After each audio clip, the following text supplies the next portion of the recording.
Hello and welcome to the Shaw and Partners Iron Series trial, brought to you by that of Race Farm from the Golden Sands of Tugun Beach. Ty Dowker here with that of Courtney Hancock, and the stage is set. This is day two. Obviously, we started with 130 approximately males yesterday, 80 females, and now we're down to the top 25 shootout.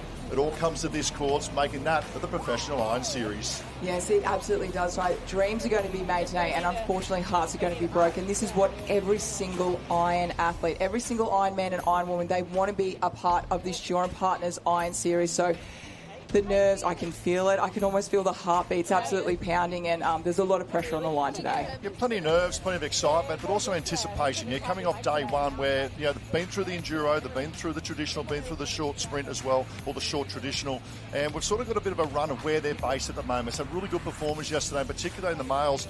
We saw that Sean Riley come to the fore. Noah Steiner from Wanda, to me, looked really controlled as well, especially that with the swim leg. And in terms of the females, Piper Harrison led up there in front, Bianca Raywood, Pippi DePanning as well. A lot of the usual suspects we saw. I mean, once again, day two lining up now. They've got to do it all again. We start from that of the enduro, then we rolled into traditional, and that of the short traditional as well. The stage is set. What would it mean for these boys and girls, males and females, to make that the professional series? Oh, this is everything. We've already got 12 of our professional Ironman, Ironwomen, and our next gen winner in at the moment. So we are looking for 15 to go through. And as you mentioned before, we're starting off with the enduro event, and we are taking the top 5 coming through. So you're going to see all the athletes absolutely going for it straight up. So first 5, first enduro, that's going to be straight in. Well, there we have the enduro will be coming up. It starts with the run leg as well, about that of 3 to 4 minutes. Then in the board, ski, swim. Now, you come top 5 in enduro, automatically qualify for the series. The 20 then continue over to race 2 and race 3. At the end of race 3, the culmination of 1, 2 and 3 will then wrap up the other 10 to round out our top 15 to join the 13 we already have to then prepare for that of the Coolangatta Gold 25.6. Yeah, straight into the Coolangatta Gold. It really is a tough ask, but we're looking forward to that. We'll talk a little bit about that a little bit later on, but the enduro, they should all be ready for this because, as we said, the athletes that do get it through, round 1 is going to be the Coolangatta Gold. Well, we talk about this where legends are made. They're the fittest, the fastest, and also the strongest surf sports athletes from around the world as well. And they get to showcase this right at Tugun today. And to me, there's the elite, there's the general, but also up and coming. Let's get on the beach now with Jem for a quick beach update. Hello team, it is so wonderful to be back for the Iron Series. Shaw and Partners putting on a show, and more importantly, Tugun Surf Lifesaving Club, incredible host. It is an absolutely stunning day down here, far nicer than yesterday. Not a lot of surf on offer, but the high tide was about 7:30 this morning. So as that goes out, expecting conditions to pick up, and there's a nice little bank forming up here. Very keen to see which of our athletes take advantage of the conditions, because it is going to be a tough day. Tough day racing, and the enduro is up and about as well. We start with the run leg to board to that of ski and also swim. And look at the nerves to start list lining up as well. Leading from yesterday as well, highest point scorer, Piper Harrison, great from Newport, right next to Pip DePanias as well. Bianca Raywood, we talk about the youth coming through. Look out for this young girl on the run leg. Sandra Bush just come back from that of National Cross Country. Katie Reese, Stitt, Ives also backing up from last year in the series. Cross, Tazaki, what a great story. Claudia Rose Slavin, been 8 or 10 years of trialling. Kyra Bender, look out for her today. Halliday, Wilson, Doyle, Luke, Woods, Bella Williams looking to back up again. Lily Finardi, Gemma Smith-Welsh in the swim leg, and Gemma Smith. Talk about the Gemmas, rounding up at Lily O'Sullivan, world ski and world board and swim champion. Hannah Scully was great yesterday. Charlotte Hart, Kelly and Tully Elliott.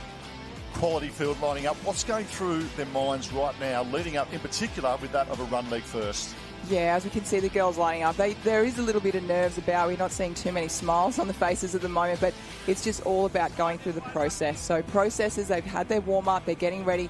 The run legs, we do know this is really going to take a lot of gas out of their legs straight up. And as you said, look for the likes of Piper Harrison. We've got Sienna Bush out there, Pippi Tapanya. There's some very, very experienced runners coming through, and to be honest, here we are. Tyre about to go. Charlotte Hart, look at the young girl from Burleigh. Mum went close to making the Commonwealth Games for Great Britain many, many years ago as well. Expect to see her also going into that of a board leg after. So obviously run the board to see.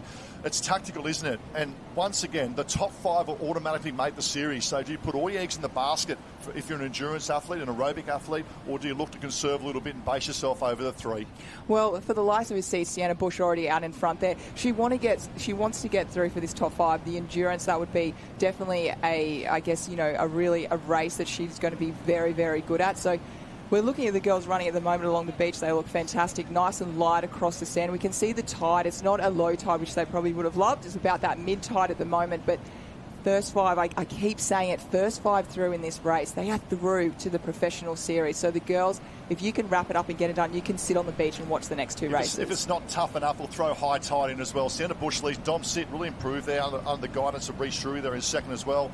Pippi DePauw, that's looking Piper Harrison there close to the water's edge. And then we go back to Kalani Ives having a good moment. Position 4, Charlotte Hart. Now, this is interesting. The Swallows dropped a lot from yesterday. The wind's backed away as well. Bianca Raywood sitting about 6. Gemma Smith, the big move for my liking here in the run leg, because you could have a breakaway in the board straight away. In these conditions of flat water racing, you get a breakaway. It's very hard to pull them back in an endurance race. There's really not much of a harder task to go with doing a soft sand run and then moving on to the board. So you're really working from legs to legs. You're not jumping in the swim where you can kind of, wash your legs around, jumping on the ski where you're sitting. You're going straight into that board. So for me, looking into this with you, Ty, the athletes that we see that jump on their knees straight away, they're the athletes who are going to be looking strong. So we've got another lap ahead. We're just starting to split out a little bit. Sienna Bush still out in front with a very nice lead. I love this. She's just come back for the national cross country. Had a bit of a scare a week ago. Got actually hit by a craft on her ankle as well, and there was a few tears there. But look at this Sienna Bush, and trains just up the road with Mel Black as well, or has for many years. Knows this area very, very well. Look at her going to work because she knows today's about playing to your strengths, and this is the strength of Sienna Bush. She's a very good board paddler as well. But look at the pack that's behind her as well. Look, Piper Harrison, Bianca Raywood, Pip DePania, they're all young, they're enthusiastic, and they're ready to rip in. Yeah, she looks so good at the moment. Sienna Bush out in front. Then we've got the Piper Harrison. Pippi DePania said, all the girls going through there. But it's also having a strong run leg as well, but it's then how do you feel on going onto that board? You still want to be strong and you don't want to be using all your cookies straight up. Yeah, Sienna Bush goes around in one, then we spoke about that. Piper Harrison, Pip DePania, Dom Stitt there as well. Charlotte Hart, we spoke. Gem Smith, really impressed with her run leg first up. And Bianca Raywood hang in there. Now, she'll come to the strength. The ski and swim in particular just represent Australia in the kayaking. Has just broken world records in the pool, representing Australia as well. But Sienna Bush looking comfortable. Piper Harrison too. Pip DePania looking good. I'm really impressed with Gemma Smith. After the day she had yesterday, a little bit of bad luck in race one, had to find a way to qualify for today, but she's an experienced campaigner and she knows what it takes. Well, for our first run, event straight up, we've got a pack of 7 out in front at the moment. If this pack of 7, if they can keep breaking away, then it's really going to be a fight for that top 5, because 7 definitely doesn't go into that 5. So Sienna Bush looking good out in front. The girls look really good, and the amount of running that the athletes would have had to prepare going into this pre-season training, I can't tell you the amount of work that they would have had to put through, and that's definitely all coming at the moment. They all look fantastic. This first 100 metres to my liking on the board is really critical. If Sienna Bush can get on and go and bring it and drag along Pip DePania or even Dom Stitt and Piper Harrison, all of a sudden they can start to work together. And we're going to the board, then ski, then swim. Here they go now. Sienna Bush, right-hand side as well. You can see Charlotte Hart making her move as well. They are very, very good board paddlers. Charlotte Hart in particular with the next gen, the great initiative of the Shaw Partners Iron Series next gen, just fell short second. So we know the form of them as well. Look at this. All of a sudden, that is a big move in big distance, the context, this enduro.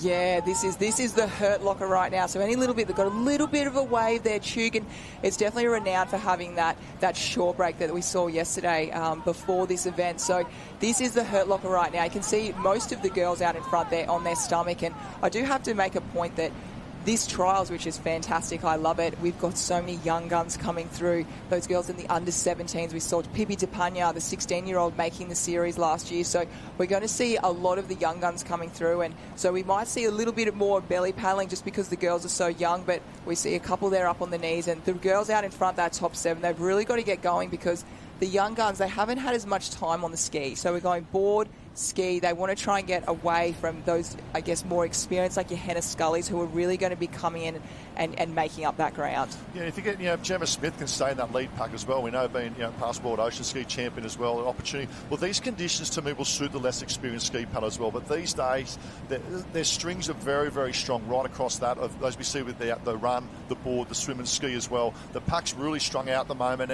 and these conditions, it's very, very interesting. Dom Smith, really impressed with her leading out there at the front as well. on. Pippi DePania, we just spoke about the youth.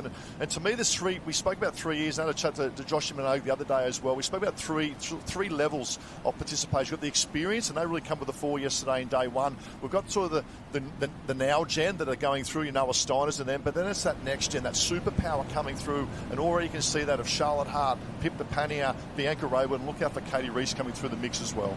I really like Dom Stitt at the moment, her race at the moment. She's done so much work. She medalled at the Australian titles. She's really just one for me that's just getting better and better, and her improvement. And at the moment, she's really gripping onto this race right now. She knows top 5 is getting through. Piper Harrison not too far away. Piper got through last year in the trials in this exactly same event, so she's got a little bit of deja vu out there. So I like Dom Stitt. She's really pushing the pace really high because she's backing herself. She looks like she's definitely done the work in the pre-season, and that's the type of athlete that you need in a race like this that is really going to break away that 5-pack. Yeah, well, we had 7. Now they're up into 5 leading at the moment. Gemma Smith just 4 off the back, and Bianca Raywood. That's given the opportunity for Kalani Ives, trained on the great guidance of Kai Hurst there, and she would have, she was a next gen from a couple of years ago, now came back in the series as well, but up on their knees now. Here we go. Now, you've got to remember, it's board ski swim. We go through this twice, so it's not just a matter of doing it once. It's backing up. We'll look about 30 minutes, but down the bottom, close to the camera at the moment, Pip DePania. Look at the strength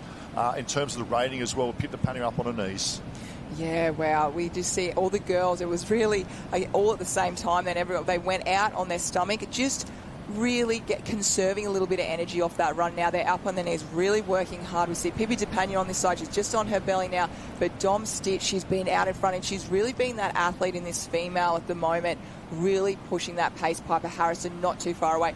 All phenomenal board paddlers. And Tugun today, a beautiful day on the Gold Coast. If you're out and about watching this while lying on the sand, watching these athletes going through the torture at the moment, but if they can pick up any single little bump, if they can even get 1 metre, 2 metres high, it's just going to make the world of difference. I talk about the trial, the Shaun Partners Iron Series trial brought to you by that of Race One. I talk about it as brutal. The word that comes to mind is brutal. You've got to remember, they're backing up from yesterday, and that was a massive day. They started racing at 8 o'clock. They finished at 3:30 yesterday afternoon, and now backing up again already. We can see the work. But this just shows why they are the fittest and fastest surf sports athletes from around the world, and what it means to be in the top 5 for this race. You come top 5 in this enduro right now, these next 20, 30 minutes, you are in the series. Super critical for these athletes. Oh, it gives you goosebumps. You're even saying that, Ty. So out in front at the moment, we see Pippi DePania, and there's a little bit, we just see them milking away. Dom Stitt trying to milk that. We see Piper Harrison's going to be down, Dom Stitt, Pippi DePania. So all 3 girls have been in this Shaun Partners Iron Series before, so they know what they need to do, and I really love the way they've really grabbed onto this race. And the 2 Burley girls just missed out, and you need a little bit of luck on days like today. An opportunity, just had that 5 or 10 seconds rest. All right, transition time. We might throw down the beach, and we've got Jenny Parry down there for an update as the girls come round. Jen, you with us there? Oh, absolutely. They are looking so good. This little breakaway pack of 3, very grateful for the wave. Another big one out the back, a chase pack of 4. There is so much at stake right now. Everyone started today saying, I just want to do one race. I want to be in the top 5. I want to be part of the Shaun Partners Iron Series. Oh, this is so good. It is trial day brought to you by Race One, and Piper Harrison has got the bit between the teeth at the moment. Look for a big move at Bianca Raywood. There she's getting on that blue and orange ski at the moment now. She's just come back from the Australian Junior Kayaking as well. She's really come strength to strength. Gemma Smith getting on as well. That's a great position going into leg number 3 of the ski there of Gemma Smith as well. So this is great. Context of this race will start to form out, but Piper Harrison obviously was the number 1 qualifier coming out of yesterday's racing, had maximum points or close to maximum points, and Dom Stitt. And we spoke about the experience of these athletes. How important is the experience of already being part of the series, but also it's an air of confidence, isn't it, coming to a trial like this? Yeah, it is. The confidence that you've got to have in yourself. You see a lot of athletes that, not every athlete that may do a trial just as, I guess, a little bit of a warm-up before they take it serious the next year, just to get in there, get the experience, know the pace of what the trial is. A lot of people talk about just how fast the pace is the trial, and then it lifts again for that Shaun Partners Iron Series. But you're talking about experience. To my mind comes Emily Doyle on the ski, especially Gemma Smith. We spoke about Hannah Scully, how well she's doing at the moment. Lily O'Sullivan has been fantastic, world champion, and it's astounding that she's actually doing this trial, and she's not in the professional series at the moment. So you've got some fantastic competitors out there, but those girls, they definitely, for me, in my mind, are paddling a ski very well. Piper Harrison has been so impressive throughout ski, especially the last few years, and has been really pushing up, not only in the series but the Australian titles as well. You had a good chat to Piper yesterday, and she spoke really composed in her approach yesterday, and that's showing in her performance as well. And she spoke about the strength of their training squad down there under obviously Trent and the Newport girls. You're turning up each day with Lizzie, and you've got Gemma there as well, Pip Papania, the young ones coming through as well, and matching it with the boys as well, probably leading the boys most of the time as well. But this is the Shaw and Partners Iron Series trial. It's brought to you by Race One. For those on live stream, we hope you're enjoying it. It is the Enduro that is up first. Looking about a 30-minute race, about 10 minutes 30 into this race at the moment. We've had the run, we've had the board. It is now that of the ski and then swim. And guess what? We do it all again. How good is this? Top 5 automatic qualifiers. Bianca Raywood now goes round. You just saw missing that wave. All of a sudden just put these girls back. That Charlotte Hart comes around. Gemma Smith making a big move now there as well. And now we start to see Kalani Ives and the move of the Gone girls. That of under the guidance of Floody. The Northcliffe girls probably sitting midfield to back at the moment. I'd like to see a big move of them in the swim and leading into the second round of that aboard ski and swim. Absolutely. You've got Gemma Smith, she's a phenomenal swimmer, as well as we mentioned Lily O'Sullivan, Bella Williams there as well. So Claudia Rose Slavin. So the swim is yet to come. Board, ski, swim at the moment. And just reminding everyone, they have been out here in the sunshine, race yesterday. They've already been in that soft sand running, and now they're into their second leg of what they're doing, 6. And I think the thing, I guess, for an athlete in the enduro format is now getting off your ski and moving your legs around the transition as well. Even though the transition, it looks small, but it's getting your legs up when they're already fatigued and then picking up your board, jumping into the swim. There's a lot of, I guess, moments in this where you've just got to keep pushing yourself forward, and you see those athletes, that's something that they really work on with their transitions. Yeah, it's that oxygen transfer, isn't it? You see the real upper body movement now, a lot of oxygen in that upper body, then that transition to lower legs as well. As we sit at the moment, the top 5 would be automatic qualifiers if we stop the race right now. Piper Harrison, Pippi DePania, Dom Stitt into that of Charlotte Hart and potentially that of Bianca Raywood. Gemma Smith now moving into equal 5th as well. So it will lay out in context. Look at them spread from tip to toe at the moment, but it's Piper Harrison leading the way. And look at these backdrops of the Gold Coast and the Crumb and Elephant Rock there as well. It's a great spot, the Gold Coast, isn't it, Courts? It's a beautiful day, and most people on the Gold Coast at the moment will be relaxing, but not for these athletes right now. As you said, they in the Hurt Locker. It is a brutal day for them. We've got Jenny Parry. She is right there within the transition. Jenny, how are the females looking at the moment? Oh, I'm in the thick of it. Piper looks absolutely comfortable. Dom Stitt as well, coming off an incredible Australian Championships, absolutely focused. And Pippi DePania, the under-17 New Zealand Ironwoman champ, making her move. But have a look at the chase back. And remember, Gemma Smith won the Coolangatta Gold last year. She is just going to get better and better. She is staying out of the way. I tell you what, there is some traffic out the back you don't want to be a part of. All right, the stage is set as our back markers. I think Sarah Tazaki has probably been dropped right out the back. We know she's a very good swimmer, but a lot to make up as well. To me, the context of this race is this first swim leg. Once they come out of this swim leg, we'll have a good indication they've been through everything, the run, board, ski and swim, of where they're at with their top 5. What I'm really impressed with is Bianca, I should say Pippi DePania, going in 3rd as a standout performer right across all the series last year, but also the World Ocean Series last year, was leading the female points scoring surf race. Look out for the young guns of that of Bianca Raywood, Pippi DePania after this swim leg, and the big move has been the Gone girls. Oh, absolutely. They've got a big amount of girls, as you said, in the Northcliffe and also Burleigh Head. So the local girls here, it's phenomenal, and definitely credit to their coaches getting them through on this. And we look through the swim. Look, the swim is where you can make up a lot of time. It is the slowest leg of our sport. So at the moment, you're really going to have those swimmers really coming through. As I just saw Lily O'Sullivan, she was just back a little bit, so she's trying to make her way to that top 5. Also, Gemma Smith's out there as well, and as Jenny Parry mentioned before, Coolangatta Gold reigning champion, so we know she's got that endurance under her belt, but again, mentioning that it is the slowest of all, this is where you can really make up a lot of time and distance. Yeah, and talk about leading from the front as well. Dom Stitt really impressed. I think she grew a lot of confidence in being part of the series last year, and also Abby Talano and them mixing together, training as well, pushing each other under the guidance of the Coyote of Reece Drury there. And what a great story he is, also taking over the reins up there with Maddie as well. But at the moment, Dom Stitt out in front. But it's the opportunity, you talk about the amount of Australian Surf Race Championship won as well, but swimming a surf race to swimming an iron race is totally different. To me, this is all about getting in that rhythm, getting the rhythm of your stroke, and more importantly, getting in the rhythm of your breathing, especially when your heart rate's up. Yeah, absolutely. And it's about, trying the heart rate up, but also being comfortable with that as well. And that's why these athletes are training 15, 20 times a week and doing so many sessions. And a lot of these athletes have been that Saturday morning, they've either been doing a run through of what the trials are, or they've been going through a Coolangatta Gold session. So the amount of fitness that they have at the moment, it's absolutely phenomenal. And it is, looking at the moment, it's a very big swim out there.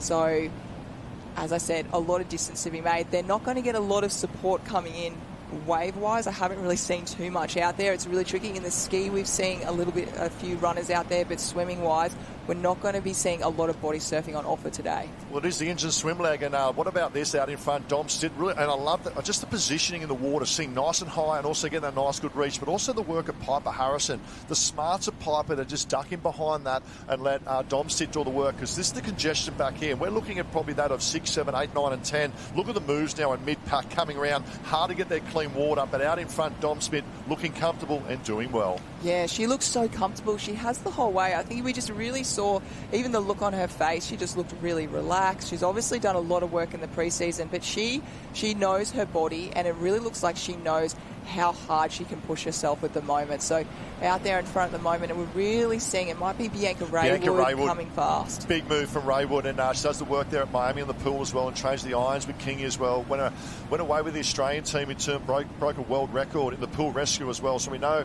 pound for pound with her swimming, she's right up there. Pip Tapania, I'm surprised that Pip doesn't jump on the back of Bianca. Obviously they've raced each other hammer and tong for the last number of years, but Pip Tapania just out on her own. To me, I would like to see her tucked in behind Bianca. Let Bianca do the work, because we've still got another board ski swim to go. Yeah, I was actually going to mention exactly the same thing. I was thinking a little bit more wash riding out there, because as you just mentioned, board ski swim, we're only on the first lap of the swim, and the fatigue is going to set in. It doesn't matter how fit you are, fatigue is going to set in at some stage. So it's really managing that. But we have that little bit of a wave on offer. If you can get a body surf, we just got Domstit, she's pushing, but if you get every little metre, she just does a little backstroke just to see what's on offer. Every little metre and every little wave popping up as well. Talk about fatigue. I ought to be fatigued after the first 50 metres of the run. These are phenomenal athletes. They are, as we spoke about, this is where legends are made, the fittest and fastest and strongest surf sports athletes. This is a big moment. Now, the opportunity here for Bianca Raywood to pick up a wave. There's a little wave building in third here at the moment. Bianca Raywood is a growing and developing phenomenal ski paddler. Obviously went away with the junior Australian kayaking team. She can pick up a wave and jump on the back. All of a sudden, we've got a breakaway of 3. They're going to be hard to catch. They are going to be hard to catch. And for me, looking out there at the moment, I felt the waves were a little bit more south, a little bit more north, but we'll see coming through. And Jenny Parry, we're halfway pretty much at the moment.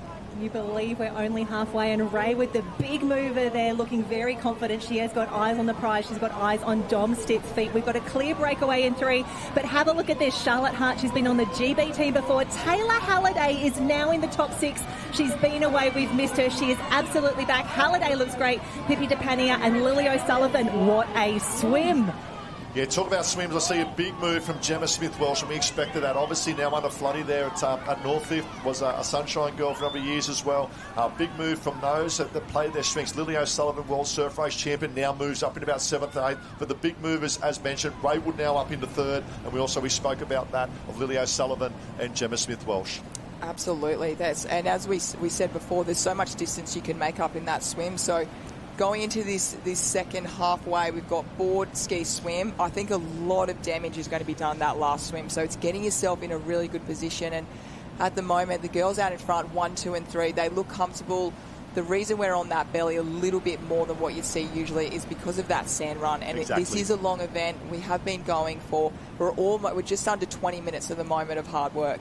Yeah, this is really good work from Domstit. She was just falling off the wash there at Piper Harrison, and to really put the hammer down to get up, because once the elastic band stretches, the big advantage, she's working back at a less percentage tucked in behind that of Piper at the moment. Bianca Raywood, if there's a chink in Bianca's armour, I would say it would be the board leg. And her opportunity now to tuck in behind that of Domstit, that's the smarts and the experience she would have gained from last year, Raywood as well. But look at the chase pack coming through, 3 out in front, and almost the whole field on the move. Now remember, we are taking 5 through. A dream is going to become a reality, and they will be lining up for that Coolangatta Gold on the 18th of October. So that's not too far away. It's only just under a month away. So these girls, they need to book their spot today in that. So there's a little bit more chop I see out there at the moment, Ty. So the conditions are changing slightly, but from what I noticed in the swim, there's a little bit of a hole coming in. So I wonder just if those athletes, the more you're out there, the more that you're reading the surf, you're understanding the surf and the water movement out there. So I'm just wondering if the girls coming back in here on that board, are they going to either just tip off maybe to the left or to the right? Charlotte Hart's actually pulled away from that second pack, and that just shows that the base of her fitness as well. She prefers the endurance racing, a young Burley girl as well. But look at the chase pack coming through. And you spoke about the Cooley Gold coming up on the 18th and 19th, and the Cooley Gold 25.6. I love this. It's entertaining, and if you're around the area, come on down the beach, because they 7K ski and a run, another 7K swim, ski, then they go into the swim, and it's out and in, 500-metre runs in between. I tell you what, it is going to be entertaining. And speaking to a lot of the athletes yesterday, they know it's going to be brutal as well. So the new concept, a big shout out to Wayne Drew and all the team as well, with the Cooley Gold 25.6 Shore Partners. It is going to be something special come the 18th and 19th. More information on that will come out later, but at the moment back here, top 5 as we sit at the moment, Dom Stitt, Piper Harrison there, Bianca Raywood, Charlotte Hart will also be. What about this? If she can finish, and it will not surprise me, her sort of chink in the arm is the swim leg, but Charlotte Hart, if she can make this 5, this would be unbelievable for that of the family, the Hart family, and also Burleigh Heads Mowbray Park. Yeah, it's absolutely a dream come true for all these girls. I think at the moment the mindset for especially the three women out in front, if they can keep extending their lead metre by metre and just keep getting those little runners, the women behind them are going to be feeling a little bit deflated. So the bigger that their lead can get, like any sport we're talking about, it just makes the athletes a little bit, disheartened. So, and for the athletes coming forward from behind, they need to keep that gap really close so they don't give the women out in front that confidence. Yeah, Piper Harris, I also say Pippi Tapani has probably dropped back to about 10th at the moment. And I said, well done to Bianca Raywood. Just hang in there. We know, look at this Charlotte Hart, may pull over the top of this one, working hard, may not get there, may just double up a little bit as they get close to shore at the moment. We spoke about the strength of maybe that Bianca Raywood pulling the back. Charlotte Hart did come over the top. Wow, that is a big move in the context. And I actually coached her as a nipper back in when she moved out from Great Britain. I'll be honest, she struggled to swim. If there's a kiddie pool, that's where she would have started. She has done a massive amount of work in making the weakness a strength. Now in the top 4, can she hold on? There's a big chase pack coming. Yeah, that you just saw at the moment. They just had their legs down, just relaxing. They got a little bit of extra time. We'll go down to Jenny Parry if she's there in that transition. Oh, I am absolutely here, and I am here for this next pack. We have a breakaway for Claudia Kelly. This is what we want to see. The dozer all the way from East End, currently in 5th position, currently about to go into the ski. One of her best legs. She's the New Zealand Ironwoman champion. She's neck and neck with Lily O'Sullivan with 2 legs to go, 5 spots available. Racing is heating up. Oh, how good is this? 2 legs to go. And you spoke about Claudia Kelly, and what a great story. Obviously, a very proud Kiwi. East End, a big shout out to the East End crew. I know they'll be watching this on live stream over the ditch as well. But she actually lives now down in Dunedin, down the South Island. And she spoke about during winter, her board training was in a pool with a resistance band. That's the work she does. She comes out for summer, and what a year she had last year as well, a part of their professional iron series as well. But look out for the big move of Claudia Kelly here as well. We saw Lily O'Sullivan make her move as well. We see the Gone Girls, and we'll look out for Emily Doyle as well, I think, make a move here. So this race is by no means over, but look at Claudia Kelly here, sitting back, I think, in 5th or 6th at the moment, and Lily O sitting on the outside. We talk about moments in sport, and I felt like a really big moment right then was really the women having to drag their skis in, throw them in, get them on. The amount of fatigue, this is one of the hardest. That was one of the hardest moments in this enduro event. And what I saw was really compressed. I'm really seeing, I guess we had that top 4 that were out in front. The girls behind, that top 10 kind of coming through. It's really compressing together. So it is definitely far from over, Ty. Every single moment right now is really coming down to this last ski. One more swim, and then we've got our 5. This is big because we took, there's 7 legs. We put that first run leg in as well. We have 1.5 legs to go. Piper Harrison, to me, looks so composed, and Dom Stitt. Charlotte Hart is in 3rd place. Now, she's going into probably the weaker of her 3 legs. However, the swim, as I mentioned earlier, has improved immensely over the last probably 18 to 2 years. And Bianca Raywood, we know how well she swims. So, for me, at the moment, of these 4, potentially that could be the 4. Charlotte Hart needs to work hard as well. But the chase pack behind, Claudia Kelly, Lily O'Sullivan, surf race champion as well. Look for a big move in that last swim, but it's the ability to swim under fatigue. Swimming fresh is totally different to that of fatigue. And there's also, this is a moment in the race right now. Halfway through this ski leg, we've got a swim to go. There are some women that are finding themselves a couple of 100 metres behind at the moment. In their mind, what are they thinking? Are they going to have a really good crack to try and get to the 5? Or are they starting to feel, okay, I'm not sure if I can catch up at the moment. There's no real waves on offer. Am I going to get the best position I can right now? Maybe use a bit of wash because I've got 2 races after this that I need to back up and to place very well in. So it'd be really interesting right now, the mindset of the women that are finding themselves in kind of that back 20-25. Every position counts, and consistency is the key. Now, you've got to remember, if you don't make the top 5 in this race and be an automatic qualifier, it's race 1, 2 and 3 of today. So the consistency of those 3 accumulating together. As we see now, the breakaway of probably 3 in front. Bianca Raywood probably just labouring a little bit in that lead pack, but the chase pack of Claudia Kelly and Lily O'Sullivan really starting to come. And look at that, 3 Northcliffe out of the 4 on the chase that next pack. And you're really looking at the water at the moment.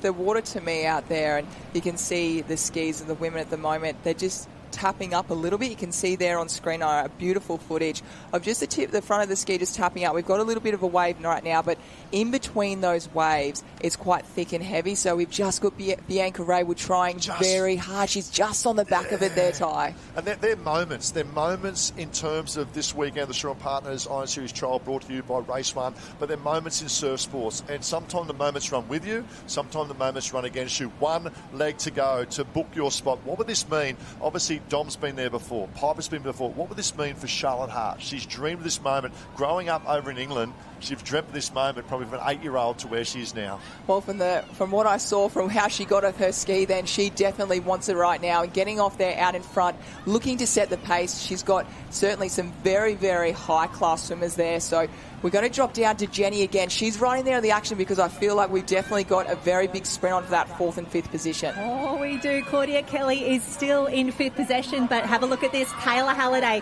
Lily O'Sullivan, Emily Doyle, Gemma Smith-Welsh. We've got some top-class swimmers. They've been racing for 25, 30 minutes already. It all comes down to this, the magic top 5. It is tightening up. Oh, but this is it. The stage is set. It's the 7th leg of the Enduro. Top 5 automatic qualifiers into that. The Shore Partners Professional Iron Series. I'm starting to get a little bit nervous, and I love the work. She's taken this really to the girls, Charlotte Hart, leading the way out. I thought, personally, Charlotte would look to find some feet of Dom Sit. We saw how well Dom swam in the first swim leg going around in the Enduro, but this is really impressive from that of Charlotte Hart. Yeah, we just saw, we were talking about moments a lot today, but when she got off the ski, she got off first, and she was into that transition first. To me, looking at that just shows how much she wants it and just really wants to get out and lead, and she's not taking anything for chance. Now, Jen, if you can hear me, if you go down the handler is Dad, Tim Hart, and Mum Anya. They're the most nervous parents on the beach you'll find. If you get a chance to see it or find them for me, if you go and find Tim, probably look for the most untanned probably athlete or handler on the field there, being from England. But at the moment, it is Charlotte Hart leading out. Bianca Raywood has fought her way back, and that shows the strength. That's our pack of 4. What about best for back for 5th, 6th, 7th and 8th? The battle is on. The battle is on. And remember, they've been out here for a very long time at the moment, just under half an hour. So we really see some of the women making some moves at the moment, because out in front there we've got our 1, 2, 3, 4, but right behind there's another group that's going to be fighting very hard for that last position. Guess who's leading that second group? Lily O'Sullivan now leads, and she's up and about in her stroke and looking very, very good at the moment. Charlotte Hart just starting to labour a little bit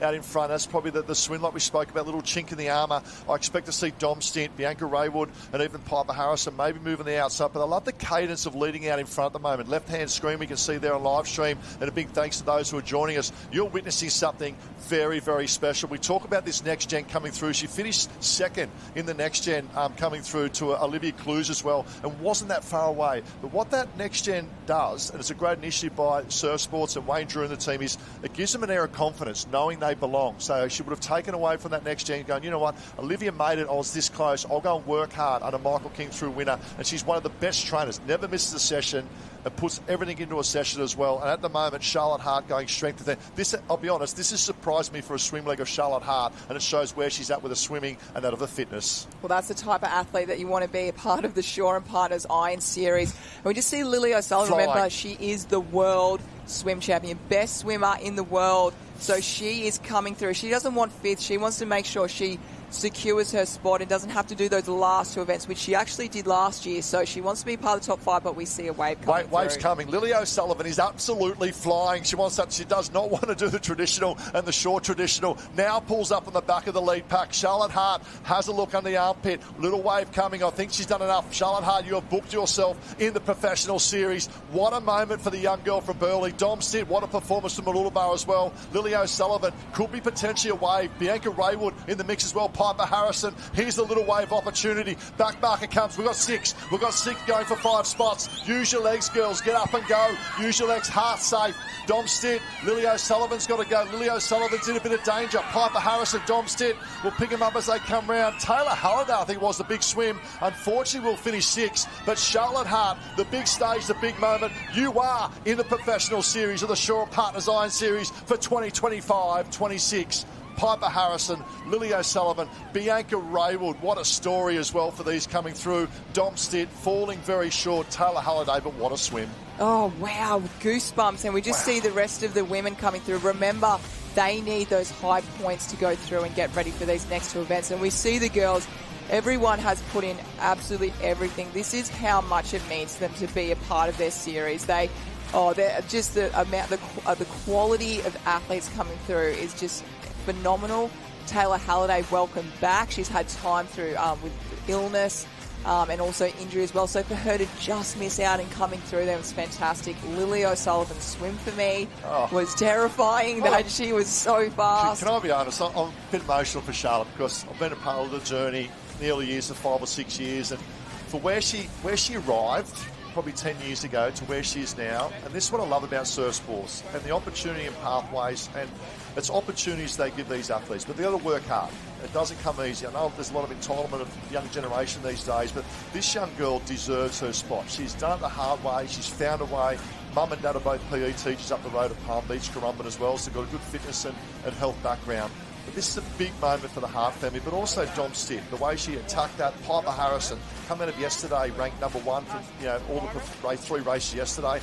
Lily O'Sullivan, fighting back in about 9th or 10th. That's the last swim they put her there. Taylor Halliday will bank very good points, 6 points in particular as well. Super impressive. And Bianca Raywood finished last 12 months ago out of day 1 the Saturday. She was ranked in the top 1 or 2. Unfortunately, things didn't go, and she walked away really disappointed last Sunday. Now she joins her sister, Jazzy Raywood, in the series. And you've been there as well with your sister. It's pretty special. Oh, there's nothing like it. It's definitely a time in your life where you'll remember it forever, and what you go through together, the highs and the lows, and it's almost got you a little ally out there when you're racing, but there's, as you said before, Ty, there's so many beautiful stories that come off that, and it'll be really exciting to hear potentially maybe from Charlotte Hart. We'll go down to Jenny if she can hear us now, because we'd love to hear all those stories of what's going on. I tell you what, Charlotte Hart, you are through to the Shaw and Partners Iron Series with a few of your teammates as well. You must feel absolutely over the moon. Yeah, I'm so happy. Just coming into this weekend, I just wanted to make Sunday. So to qualify through in the first race, I can't believe it, honestly. Now, talk us through the race. You took it out in the run, you stayed there, and then your swim has improved so much. You must have been doing so much hard work. Yeah, my swim has always been my weakness. I've really been trying to improve that. And we have such a strong squad of girls at Burleigh that are really fast swimmers, so that they really help me improve. And you've got your dad handling for you as well. So much goes into this. There's a village behind every athlete. Tell us about what makes your team so special. I just want to say thank you to everyone, like my parents, my dad handling for me, Kingy, and everyone at Burleigh for pushing me every session and getting me to where I am today. Well, you've made it. You've done it. You are now officially part of the Iron Series. This is something to enjoy and to celebrate. We'll let you go and find your crew. Congratulations. Thank you. Oh, great job, Jen. Great job, Charlotte. And I'm still a bit emotional, actually. I'm so stoked. And a big shout out to Kingy as well. He's just had 3 qualify out of the 5, so 60%. Yeah, that's massive. And they're joining, obviously, the likes of Carla Papik that's in the mix there, and Jazzy Raywood as well. So they've got 5 in the series now. Let's have a look at the male start list. And look out. Sean Riley in 1, Tanner Linden. Campbell Asher, we'll talk with this boy a little bit later on. TJ Hendy, Mitch Stitt, outstanding the Duro yesterday. Jackson Borg, Nathan J, Charlie Burko, Tex Dixon, Dan the Man Collins from Redhead, rolling over Dylan Wilson, great young boy from Sunshine. Wes Gould is back. Kai Harlan, big swim leg. Jet Green, well done from the Evoca Club. Henry Simpson, Corey Fletcher. Oda Parrish, Noah Steiner, look out for him. Kai Taylor, Mitch Morris, and wrapping up with the 5. Riley Brennan, Max Beattie, Cooper Williams, Dane Sutton, and that of Zane Hudley, the boy from Tassie, I should say. Tassie originally, Launceston boy, he's been up at Sunshine as well. He's one of the great stories of Super Sunday here in the top 25 shootout. Yeah, wow, and as like the females, that next generation of athletes are really coming through, and we're excited. We're excited to see them all, what they've got to offer, and that big pre-season, that winter, those early dark mornings, it all comes to play right now. And they've seen the women and how that's been done. The sand is hard. It is, when I say hard, I don't mean it's hard, it's soft, but hard to actually physically do. High tide, just dropping a little bit, but as we saw the women before, board, ski, swim. We've got 2 loops, and before that, the beach run. So a lot of nerves, and just trying to set up their day as well. If you're not top 5, you've really got to make sure, like Taylor Halliday, get the best possible points you can. Yeah, well, she's ranked number 1 now going into those next 10 spots that are available. But just going back to the girls, so we come off results from yesterday, and it's how they back up from yesterday, but also how they attacked the Enduro. Piper Harrison was ranked number 1 from yesterday, has qualified. Lily O'Sullivan was ranked number 2 from yesterday, qualified. Bianca Raywood was ranked number 6 from yesterday, qualified. Charlotte Hart was 9. But Dom Stitt was ranked number 14 from yesterday out of the 25, has now booked her spot back in the series. Pretty special.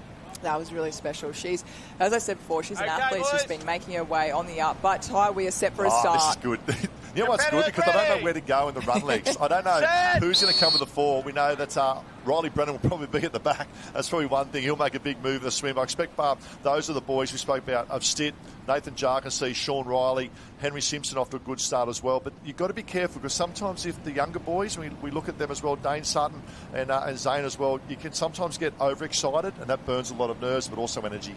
Yeah, absolutely. You can definitely, the excitement, as I said, looking good out in front. I think that is Henry Simpson. He's very light, the long legs up, and he's definitely on top of the sand, isn't he?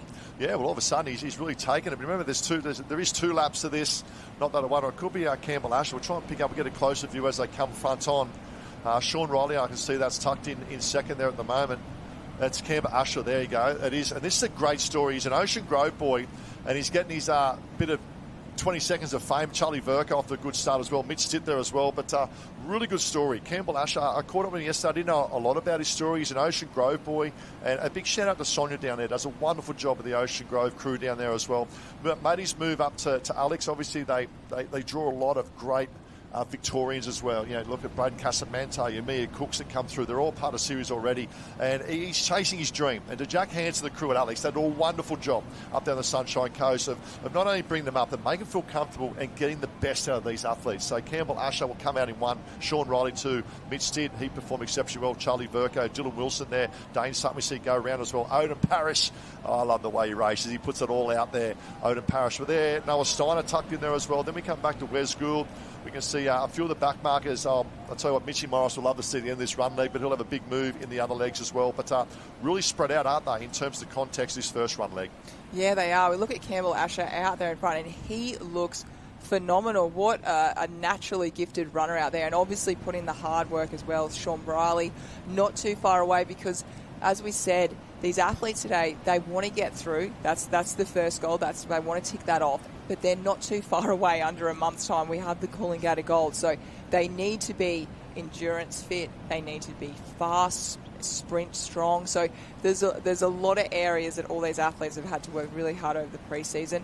But as you made a great point before, Ty, you want to do this run, you want to finish up the front, you want to get through strong, but also you still want your legs to be a little bit fresh and a little bit light as soon as you jump onto the board.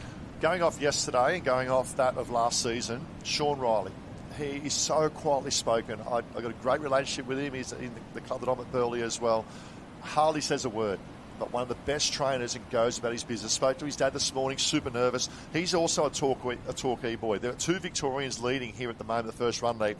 And what I love about Sean, wait to see him move this board, and wait his ski pound for pound ratio on a ski, I would say would be a top 3 in this field.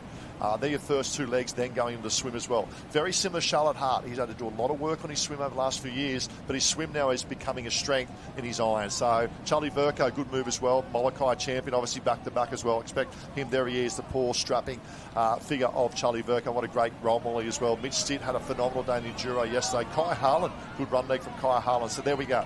The run leg now is in the bed.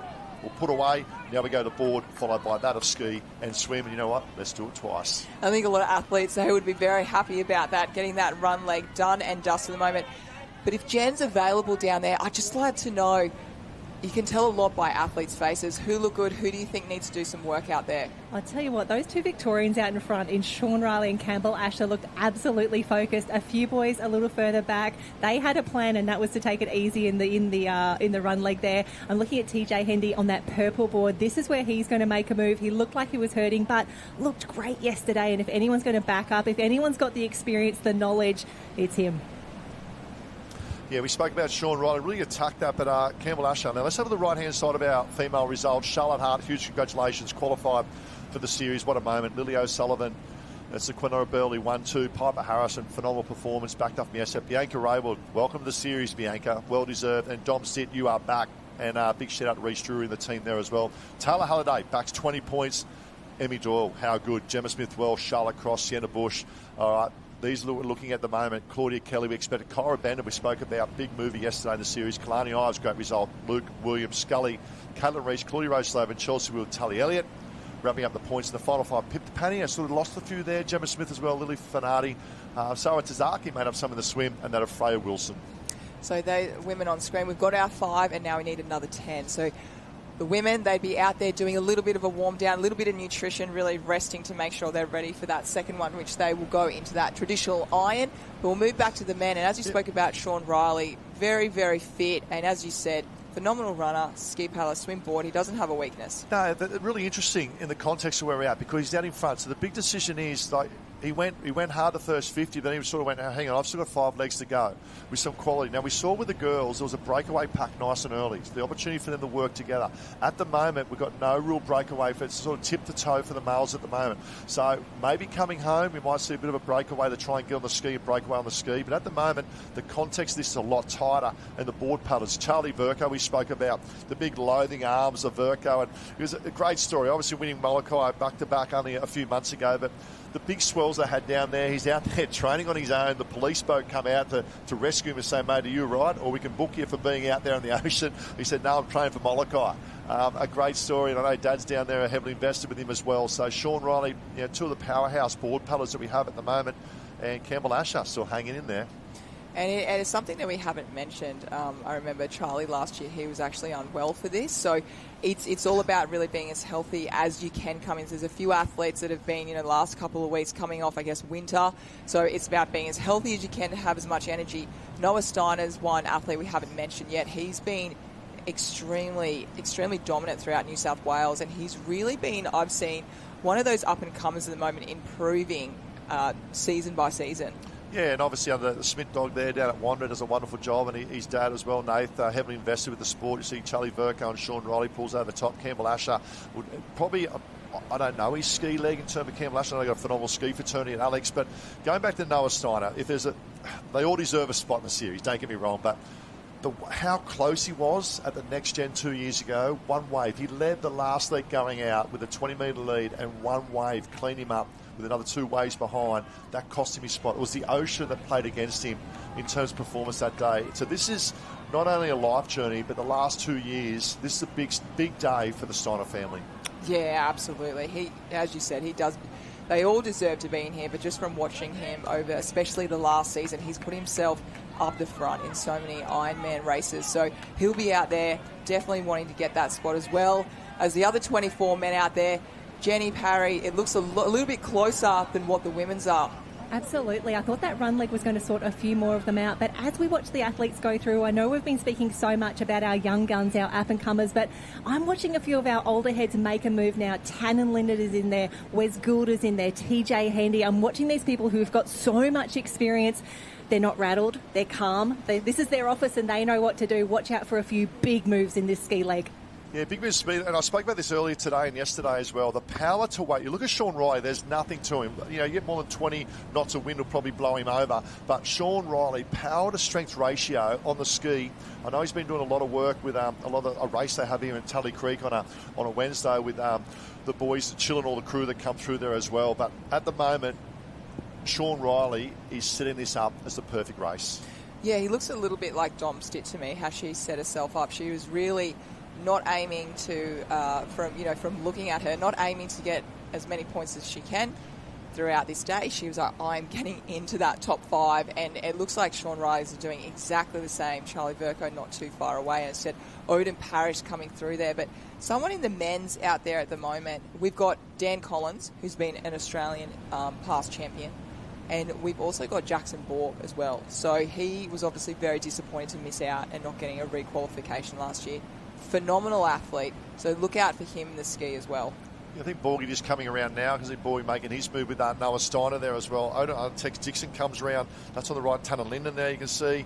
Then we see a few more moves coming through for the North of Wes Gould coming around there as well. But Sean Wright now, we spoke about the females as well. At the end of the swim leg will give us a good indication where they're at, obviously being through all disciplines once. But just the composure. Odin Parrish making a big move now up into, looks like Odin there tucked in 3rd place. Campbell Asher, you see, just starting to drop. And that's just probably not having the strength or the time on the craft of a ski like the other competitors. Yeah, absolutely. You see the younger ones, for example, Pippi Tapagna last year, being a 16-year-old, being in the series, they haven't had the time on the ski. Some of them have only had, 6 months to a year. When you have other athletes like a Jackson Borg, who, has been on their ski for kind of that, 8 to 10 years, being a tiny bit older. So it definitely makes a difference. But at the moment, they're starting to get into that little wave arena at the moment. Not many waves on offer, but if you can get that little runner we saw in the women's, just relax your arms for a bit, drop them down, relax your legs. It just means so much in this enduro race. Yeah, you see he's looking over the shoulder there, Vercoe on his left, and Odin Parrish, I like to call him Odos Parrish. Actually taught him at school. He's a great kid. He's such a great kid. He's a man now, but here he comes right inside. That's a big paddle. More renowned for his board paddling, Odin Parrish. He's gone close to an Australian title, had a little bow peak over his shoulder as well. How important is this? An opportunity to pick up a nice little wave, one to drop the heart rate a little bit, but also to fill the lungs with that good bit of oxygen. Oh, you cannot put a price tag on this right now in our sport. To be able, as you said, dropping, just trying to reduce that heart rate a little bit, relax those arms. Charlie Vercoe's up first there. Sean Riley not too far away. It just means the world. And that can give you an extra 10 metres, not only in the distance of being on the wave, but also just the way that you feel. Jenny Parry, we're starting to get a breakaway pack of 3. Oh, we do. And Charlie Vercoe looks so relaxed, just absolutely floating across the stand. But the big move here now in 4th position is Jackson Borg. He's looking good. He's looking focused. I tell you what, this could be anyone's race. We've still got to do all of it again, but this swim leg is really going to sort a few of them out. I think you're right, Jen. The swim leg in particular, like taking nothing away from Sean, he's picked his swimming up, Odin Parrish with his swim as well, and Charlie Vercoe, but tucked in behind them is Borg. You know how well Borgie swims, but also that of Noah Steiner. Pound for pound last year and also for this year as well. We saw yesterday, Steiner had massive swims. They're giving a good 20 metres away, but I think that'll be probably half by the time we come back. So watch this move now from the second pack of that of Borgie. You see the cadence there of Steiner really getting to his work as well. So it's a great battle. We've got a pack of 3 broken away. It is the 4th leg, obviously run. We went to board ski and now into that of the swim. And we'll try and pick him up. It just looks like Sean Riley tucking in behind that of Charlie Vercoe. Odin Parrish tucked out there as well. Three out in front and the chase pack on the move. And the swim leg, it's different to the boarding ski. You haven't got an equipment underneath supporting you. You're supporting yourself out there. It's only your body just trying to float on top of the water as best you can. So this will be the leg that they can really feel their body, how fatigued they're feeling. So a little bit of kick going on. We probably won't see as much 6-feet kick as what we usually would in swim because it is the enduro event and we have been out there for just shy of 15 minutes at the moment of very hard work. So at the moment you can see a little bit of wash riding, a little bit more than actually what the females were doing from what I'm seeing at the moment. You can see that little bit of an Indian file at the moment. I'm really interested out there at the moment. We'll keep an eye on Cooper Williams. He's been an Australian swim champion before, so we know that he's going to have a very big swim leg ahead of him. Yeah, that's Odin Parrish. And I'm just looking at his right arm. That's reversing the camera. We can see as well as around. It just cuts it in nice and short. And Noah Steiner, but Borgie's the big mover back and forth because about playing to your strengths. And he's going to try and sneak up on the back because we're going to a board leg. I know Borgie would want to try and get a little bit of a wash ride. So there you have it. Odin Parrish in one. Charlie Vercoe having a great swim there. Sean Riley just tucks in behind. We know his power and his strength in the craft of board and ski. But Borgie now moves up on the back of that Riley and Noah Steiner tucked in there as well. And we've got another one tucked in behind them, just trying to pick up whether that's Dan Collins. It could be Dan. I think that is Dan the Man Collins also starting to make his presence felt for Redhead. Yeah, he missed his spot last year. He's been an athlete that's been consistently making that re-qualification. So he missed out last year. We're very disappointed. So he's back here. But I don't think it's a bad thing when athletes actually miss that re-qualification, because it means a little bit more pressure to get into that pre-season and really push that work on. So, yeah, it's an interesting topic to talk about, which we'll go into at some stage, but it does put that bit of a pressure on, doesn't it, to have a very strong off-season. Yeah, it gets you fit that little bit earlier as well. So instead of, I know the other contract athletes are heading towards the Cooley Gold 25.6, and then they go a little bit of a slower start, different sort of a program as well. Right, here we go. Good indication. Halfway mark, and we've got Odin Parrish in one, Charlie Vercoe, Sean Riley. Jackson Borg moves up in a second. That is a massive swim. Noah Steiner trying to pull over the top of that one. But, Jen, we might get a rundown of the front end, but also probably mid-pack, who the movers we expect to see as they come through you. Oh, this is what we're excited about right now. Have a look at this. Odin Parrish, who knew that he had turned into a swimmer over the off-season? Loving that. Jackson Borg, Charlie Vercoe, Steiner, and I tell you what, Sean Riley is holding in there. But have a look at this. This is where we get excited. Dan Collins, everyone's favourite Aussie Ironman champ. He's made a big move in those pink goggles. He's the one to keep an eye on from here. Tannen Linden also in the top 10. He is only going to get better from here. There's a few Wonder Caps. Cooper Williams not out of this yet. Yeah, Tannen Linden coming through. Dane Sutton there we can see there as well. And then Kent Lashes has been knocked back a little bit. Probably the power at the front now of Vercoe, Molokai, Odin Parrish, run-up Australian title last year. And then you got that of Sean Riley. There are some serious board paddlers in this lead pack. And then we go to ski. We spoke about Sean Riley and that of Jackson Borg. They're going to be hard to catch. They're going to be really hard to catch, this lead 5 at the moment, in terms of the strength of their disciplines coming up. It's a really interesting moment right now. You can see the kind of a couple of Charlie Vercoe. He's definitely doing some wash riding there. Is there a little bit of chat out there right now? We'd love to have a microphone. There's 5 get in. It doesn't matter who comes first or who comes fifth. They're all going to be in. Do they work together a little bit and do some wash riding? There is that opportunity out there. Or they just one in and just absolutely go for it, because if they do break away as a pack, they can move a lot faster than actually one person individually setting the pace. Yeah, it's interesting that they don't pull up too much. That second pack will come. I love the work of Charlie Vercoe here. He's composed on the outside. And look at the rating of Vercoe. Sits up, rest, conserve. He'll make a big move coming home. He knows coming home, he's got, the longer this race goes on the board, and the ability for him to stay on his knees. Coming off of Molokai, where you're on your knees for so long, you develop those muscles and that strength in the upper legs and lower back and upper back as well. The big, he'll look over his shoulder because he knows that pack's coming. You can see Dan Collins there. There's another Burley Cup in there as well. The big move will come. And the rating, normally at 80 to 100 strokes per minute. They're sitting at about 60 strokes per minute at the moment. So controlling this race, but they need to be very careful. If they drop the tempo too much, this next group will jump on the back and come around the ski. Look for the big move of the orange craft of Odin Parrish, but also Vercoe coming home. Yeah, there's a couple of, as you mentioned, a couple of packs out there at the moment.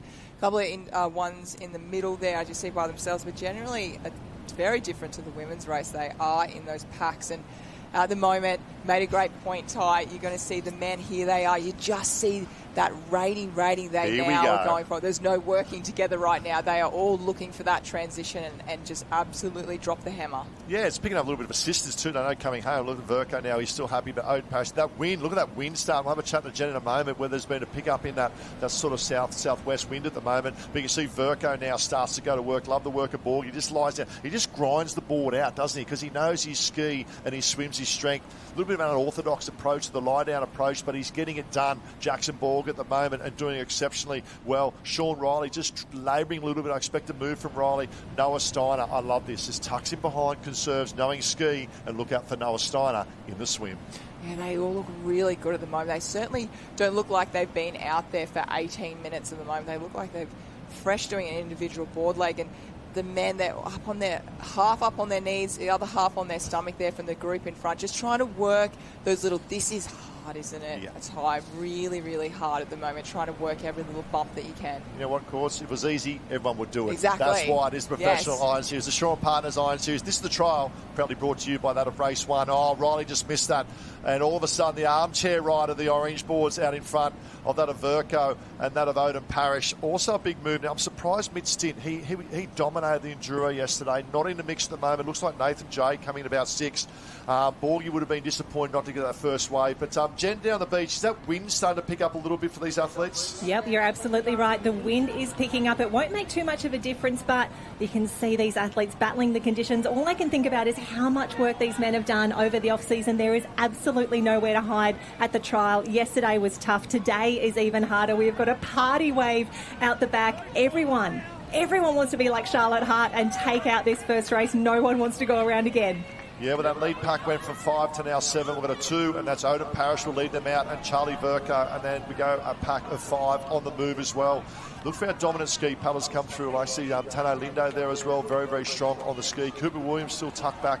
This is the Mitch Morris. I expect a big move in the ski and swim for him as well, but it's Odin Parrish, Odos, leading at the moment and looking very good. He said to me the other week, he said, I haven't had the perfect, but just been the preparation for this. He's been travelling a bit overseas and he's been back. He works as well as a coach with Dan Norton-Smith here on the Gold Coast with the young nippers, and he's doing a wonderful job at the moment leading, but Verco in second. Borgie, I expect a big move, and Sean Riley, we spoke about that. Look at the rating and cadence of Sean Riley now in third compared to that of Verco. It's almost 1.5 to his 1.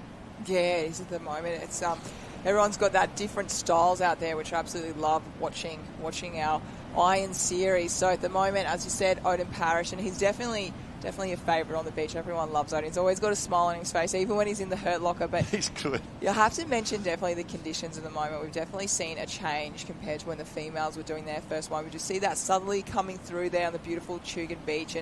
And to me, we've got obviously the glassy water out there, but one thing that I'm going to mention is, as we look at the time, it's just past 9 o'clock. It's going to be getting hotter and hotter out there. So the recovery between each race, the athletes that do not make this top 5, they all have to get themselves, have a little bit of a sit down. They won't get as much rest as what the women will get because they go into the traditional when the women have had the endurance from the men to rest. So it's a tough day. Even if you look out there and it looks like it's flat, it actually can sometimes be actually a lot harder than when there is a few waves out there because there's not much rest on offer. No, most definitely. And 2 athletes making the move now in the back of this pack. Dan Collins, Nathan Jay. Now, we haven't spoken much about Nathan Jay. He grew up down the Cronulla area, made his move up, obviously, to the Sunshine State a few years ago as well. But all of a sudden, he's moved now up in, you can see he's sitting up in 5th spot. So as we sit at the moment, Odin Parrish will qualify, Verco Borg, and we go that Sean Riley and Nathan Jay and Steiner finding out, and Dan Collins. So we've got a pack of 7 here. Who's your big swimmers? Dan Collins, obviously, big swimmer. Noah Steiner, we expect them going in this last leg of the swim league. We expect Steiner and Dan Collins to be there. Who else do you expect? Well, something interesting that you mentioned before, you said Charlotte Hart, the swimming wasn't her strength. She was more of the craft and the running. And what you mentioned to me out there, which I felt was so inspiring, she went out there and she didn't mind that, Bianca Raywood was there, some really top gun swimmers. She just absolutely took because she wanted it. So I feel with the trials, even if you've got a leg that may not be your strength, for example, the swim coming through, it's who's got that biggest heart. So for me today, I feel like we're really seeing those athletes that just dig that little bit extra. Funny you say that because Sean Riley, the ching in his arm are very similar to Charlotte Hart's been the swim, but the way he just set up that ski, then picking up there's that outside bank you'll see as this tide drops, they get a little bit more assistance on that outback bank, and it's now split the pack of 7 into a 4 and 3. Borgie up there as well. We know how well he swims. So all of a sudden, Odin Parrish and that of Verco, they are the hunted at the moment. Borgie sees good. Sean Riley's just had to compose a little bit. Joining him now, Dan Collins, I think will come up as well. Dan's on the outside there. Nathan Jay and Tano Lindo, the old boy of the sea, the father, Dad's strength coming through, 33 years of age. He's a firefighter here on the Gold Coast, and I'll tell you what, he's Captain Frother too. If he can get in this top 5, he needs a massive swim, Tano, but he's still close enough. He is definitely close enough. Jenny Parry, how are they looking through those transitions down there? Oh, they are looking good. Steiner, though, is looking absolutely phenomenal. He's firmly in that top 5 right now. There's a little bit of a gap back, but as you said, Tano Lindo in the chase. Dan Collins as well. Watch out for him in the swim. That top 5 is not determined just yet. So many of the athletes, I'd say every single one of them would love to be able to hang up the goggles and put the ski back on the car after this race. We will know in just a few minutes' time who is going to qualify for the Shaw and Partners Iron Series. Well, it comes down to this. We started with the men of 128 men, close to 130. We went down to 40. We went down to 25. And the top 5 as they sit right now, if we were to stop the race right now, it would be Odin Parrish, Verco, Borg, Steiner, and tucking back, I'd probably say Sean Riley in the mix there as position 5. They break away, but you know what? They are the hunters at the moment. We can see Dan Collins moves up into 6. We know how well he can swim. And the other thing with Dan, he doesn't want to do that next traditional short course as well coming up. He doesn't want to do the next 2 races. Look at the position 5. Watch this closely, position 6, I should say, of Dan Collins really starting to move and hang on the back of them as well, Sean Riley at the moment. And Borgie starts to go, but Noah Steiner up on the inside, the Wanda cap, the boy from Wanda. No better guidance than that of the Smith dog. Yeah, he's looking good, isn't he? He really looks like he's working into this race as well. And that's with the Enduro today. As you mentioned, this isn't their first race of the weekend. They raced yesterday, multiple races. So it's how the recovery went down. It's due to fitness. Fitness is a really big one watching this event today. It's how those athletes have backed it up. So Noah Steiner, he's obviously done the work. He's out there. He's really working into it. He's actually looks like, I'm not going to say it's a second win because he's looked really good the whole time, but he actually looks like his pace is staying really steady, if not actually getting a bit quicker. I think Henry Simpson is absolutely flying. He's moved up into position 8 at the moment, but he's brought back 10 metres. He brings back another 10 metres coming home. He will be knocking on the door of the top 5. So this is by no means over at the moment. Noah Steiner, I like it. This is good. I think he's comfortable. Steiner, I will say, sitting comfort at the moment. I like the workers Borg as well. So 1 and 2 at the moment, but now getting in the red zone. Dan Collins making a big move coming through. Sean Riley going back in a little bit of the red zone at the moment, just labouring. Nathan Jay sitting in there in 5th and 6th. But Henry Simpson is up. That's him top of screen, right-hand side. Is absolutely flying. Coming home, swimming under fatigue. Wow, yeah, he looks incredible at the moment, and he needs to do that because 5 is not many. And there's a question at the moment with Borg and Steiner at the moment. Look, they've got not a big lead, but just a tiny little bit of breathing air at the moment. Do they keep pushing that pace down? Can they handle that pace? Can they control themselves? If they do that, they're going to really make the rest of the field have to either react to that and push them into maybe a level they don't want to go. We might see if we can pan back out again because this is interesting. Noah Steiner sits at Odin Parrish right-hand side. Odin Parrish won't get there. Dan Collins was far left-hand side. Waves building at the back. Remember, we've got 7 or 8 here. Look at them jostling for positions. You've got to remember, they've been going for over 30 minutes or 25 minutes of racing. Oh, look at this, ladies and gentlemen. We've got 8 lined up. I hope you're enjoying this on live stream as much as I am. Parrish, he's safe. Looks like he's up. He's going to book his spot there as well. We then go that potentially coming through. That's Borg. He's booked his spot. Noah Steiner, welcome to Professional Series of the Shore Partners Iron Series. Big moment. There's 3. 2 spots. Charlie Verco, he's done it. The boy, Parrish, thank you, Steiner. You've done it. Look at the emotion. Verco's there as well. Wrapping up Sean Riley, I think, comes back. What about that? What a performance, but banking great points. Nathan Jay, Dan Collins, and there's Henry Simpson. But the big stage, look at the relief of Noah Steiner, Odin Parrish, Sean Riley's back. But I'm super happy for Noah Steiner and Verco to make their first ever Shore Partners Professional Series. Welcome to the big stage. Oh, making your debut. Shore Partners Iron Series, they will remember this for the rest of their life. It's an absolute highlight. Dreams come true, and everyone just absolutely hit to the ground there. They just see Odin on the screen there at the moment. He's absolutely exhausted. They put everything into that last, and they didn't get it easy as well. We saw that wave coming through. They really had to get themselves up, get wading across the bank there. So it's a lot of emotion down there, and for the rest of the 20, they've got to get themselves mentally and physically ready to go again. Super stoked for him. Charlie Verco in particular, he was the favourite going to Sunday last year, one of the favourites last year. Unfortunately, didn't deliver. And this is a big demon, making off his back as well. Super stoked. I saw Dad this morning as well. But Noah Steiner spoke to Nathan Smith during the week. He said, mate, talk me through it, how they're going. He said, mate, the pressure's building. We've been here for a few years now, but we haven't delivered. He said, I just feel there's more and more pressure every year. My program, everything we do. But this speaks volume. There you go there. What about that? Look at that in terms of a moment of Nathan Steiner, that's his dad. And what a great club man, what a great lifesaver he is. Great athlete as well back in the day. And it's a big moment. But Odin Parrish, probably need to do a bit more gym there, Odin, but well done, mate. But he puts it out there. I love it. He puts everything out in his sleeve in terms of rate. Look at this. And this is what it means. And of course, more than anyone, but this is what it means for these guys. all that commitment. And it's not the commitment this week or this weekend. It's not the commitment this year. It's the years and years of commitment. And I can tell you now, Noah Steiner has been involved in surf life saving as probably a 6-year-old. Turning up on those nipper days, doing those board sessions. His dad went through and racing for many, many years as well. That's a proud moment. They're banked. Those 5 are banked. But these gentlemen here, look at the faces.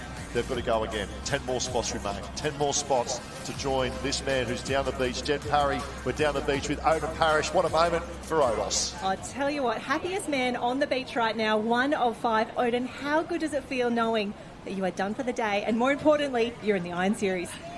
Yeah, pretty good. I left it all out there and, didn't leave anything to chance, especially on the way in. I was like, I got to go. When I saw Borky and Noah come up, yeah. Now, how do you hold your head? It's such a dramatic race. There was a lot of traffic behind you, a sprint finish just to be in that top 5. How do you stay calm? How do you stick to your own plan? I like to stay pretty composed when I race. I like to pray a bit and just think about positive things, because as soon as I focus on something negative, it just spirals out of control. Yeah.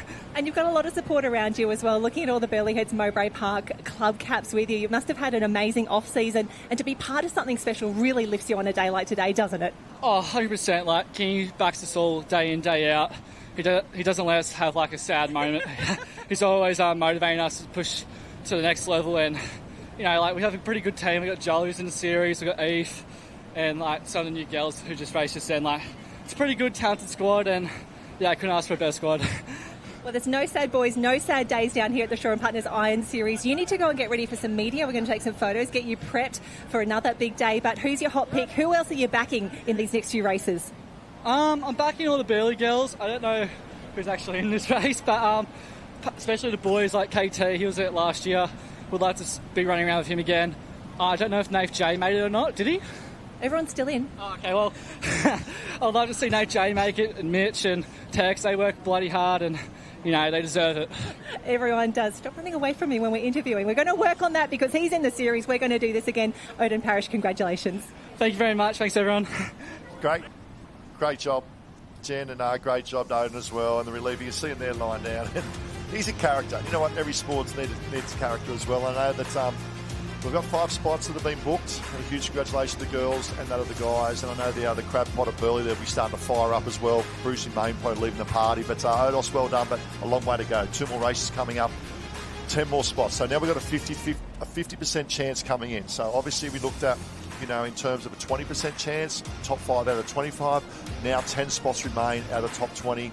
You've got to be consistent, you've got to be persistent, and need a little bit of luck.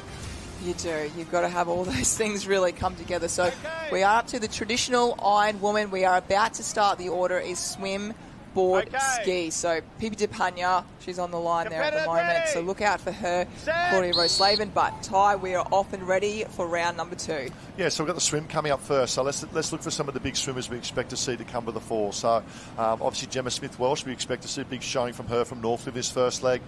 Leading as well, trying to pick up, would probably see Claudia Rose-Slavin, also from a swimming, Taylor Halliday. Now, this is the other thing. Taylor Halliday did exceptionally well. Probably leads the point score of 20 points she's got in this pack now, in these last 2 races. We know how well she swims as well, but it's how much she's recovered, how much she's been able to flush out from that enduro to now the traditional. We've gone from a 25, 30-minute race, now down to a 15, 17-minute race. It is swim, it is board, it is ski. Let's bring it on.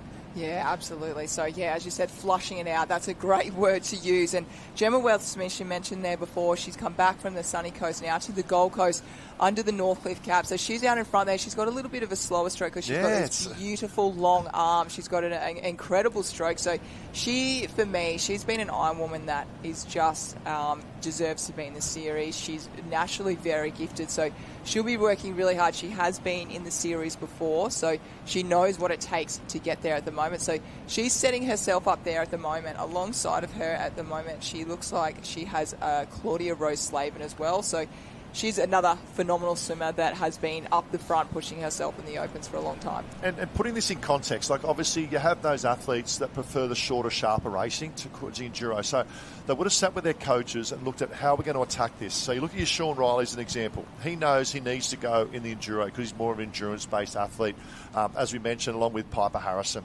But these power players, for the girls in particular, they might find, we're doing nothing that enduro, but we'll need to make our move in the traditional and those sub-traditional as well. We'll try and pick up those swimmers coming through. I'm just going to see, is that... Bella Williams. Yeah, Bella Williams, it looks like left-hand breathing. I see Claude's back in, Chloe Rose-Sloven back in third or fourth. Now, I'll be honest, Bella Williams looked totally exhausted yesterday afternoon, or close to tears where she was at. But 12 hours is a long time in surf sports, and the ability to back up now with a big swim, going to have a power play for her. Great story. Sings a great national anthem as well. But grew up in the Hunter Branch down in Newcastle. Cooks Hill originally, made the move to Swansea Belmont, then made her way up to Northcliffe, now over there, right with King as well. But Bella Williams there as well. Claudia O'Sullivan, I should say, I spoke about Gemma Smith-Welsh. And I say it on orthodox breathing. She double breathes. She'll breathe right straight into a left-hand breathe. That's her second. If you have a look, you'll see she'll breathe right into a straight left-hand breathe. Look at that. Different, but you know what? Whatever works for you and works well, stick to it. Yeah, definitely with the breathing. When you're a surf swimmer, sometimes when there's big swell, you just got to breathe wherever you can, or some people, left, right breather, bilateral. It's a bit of everything, but there is a wave. Here we go, Ty. Those front runners, we've got 1, 2 potentially on this front one. Not going to get their left-hand side. Maybe Bella Williams just missed that as well, but we spoke about Gemma Smith-Welsh. She should be happy with this lead from the front.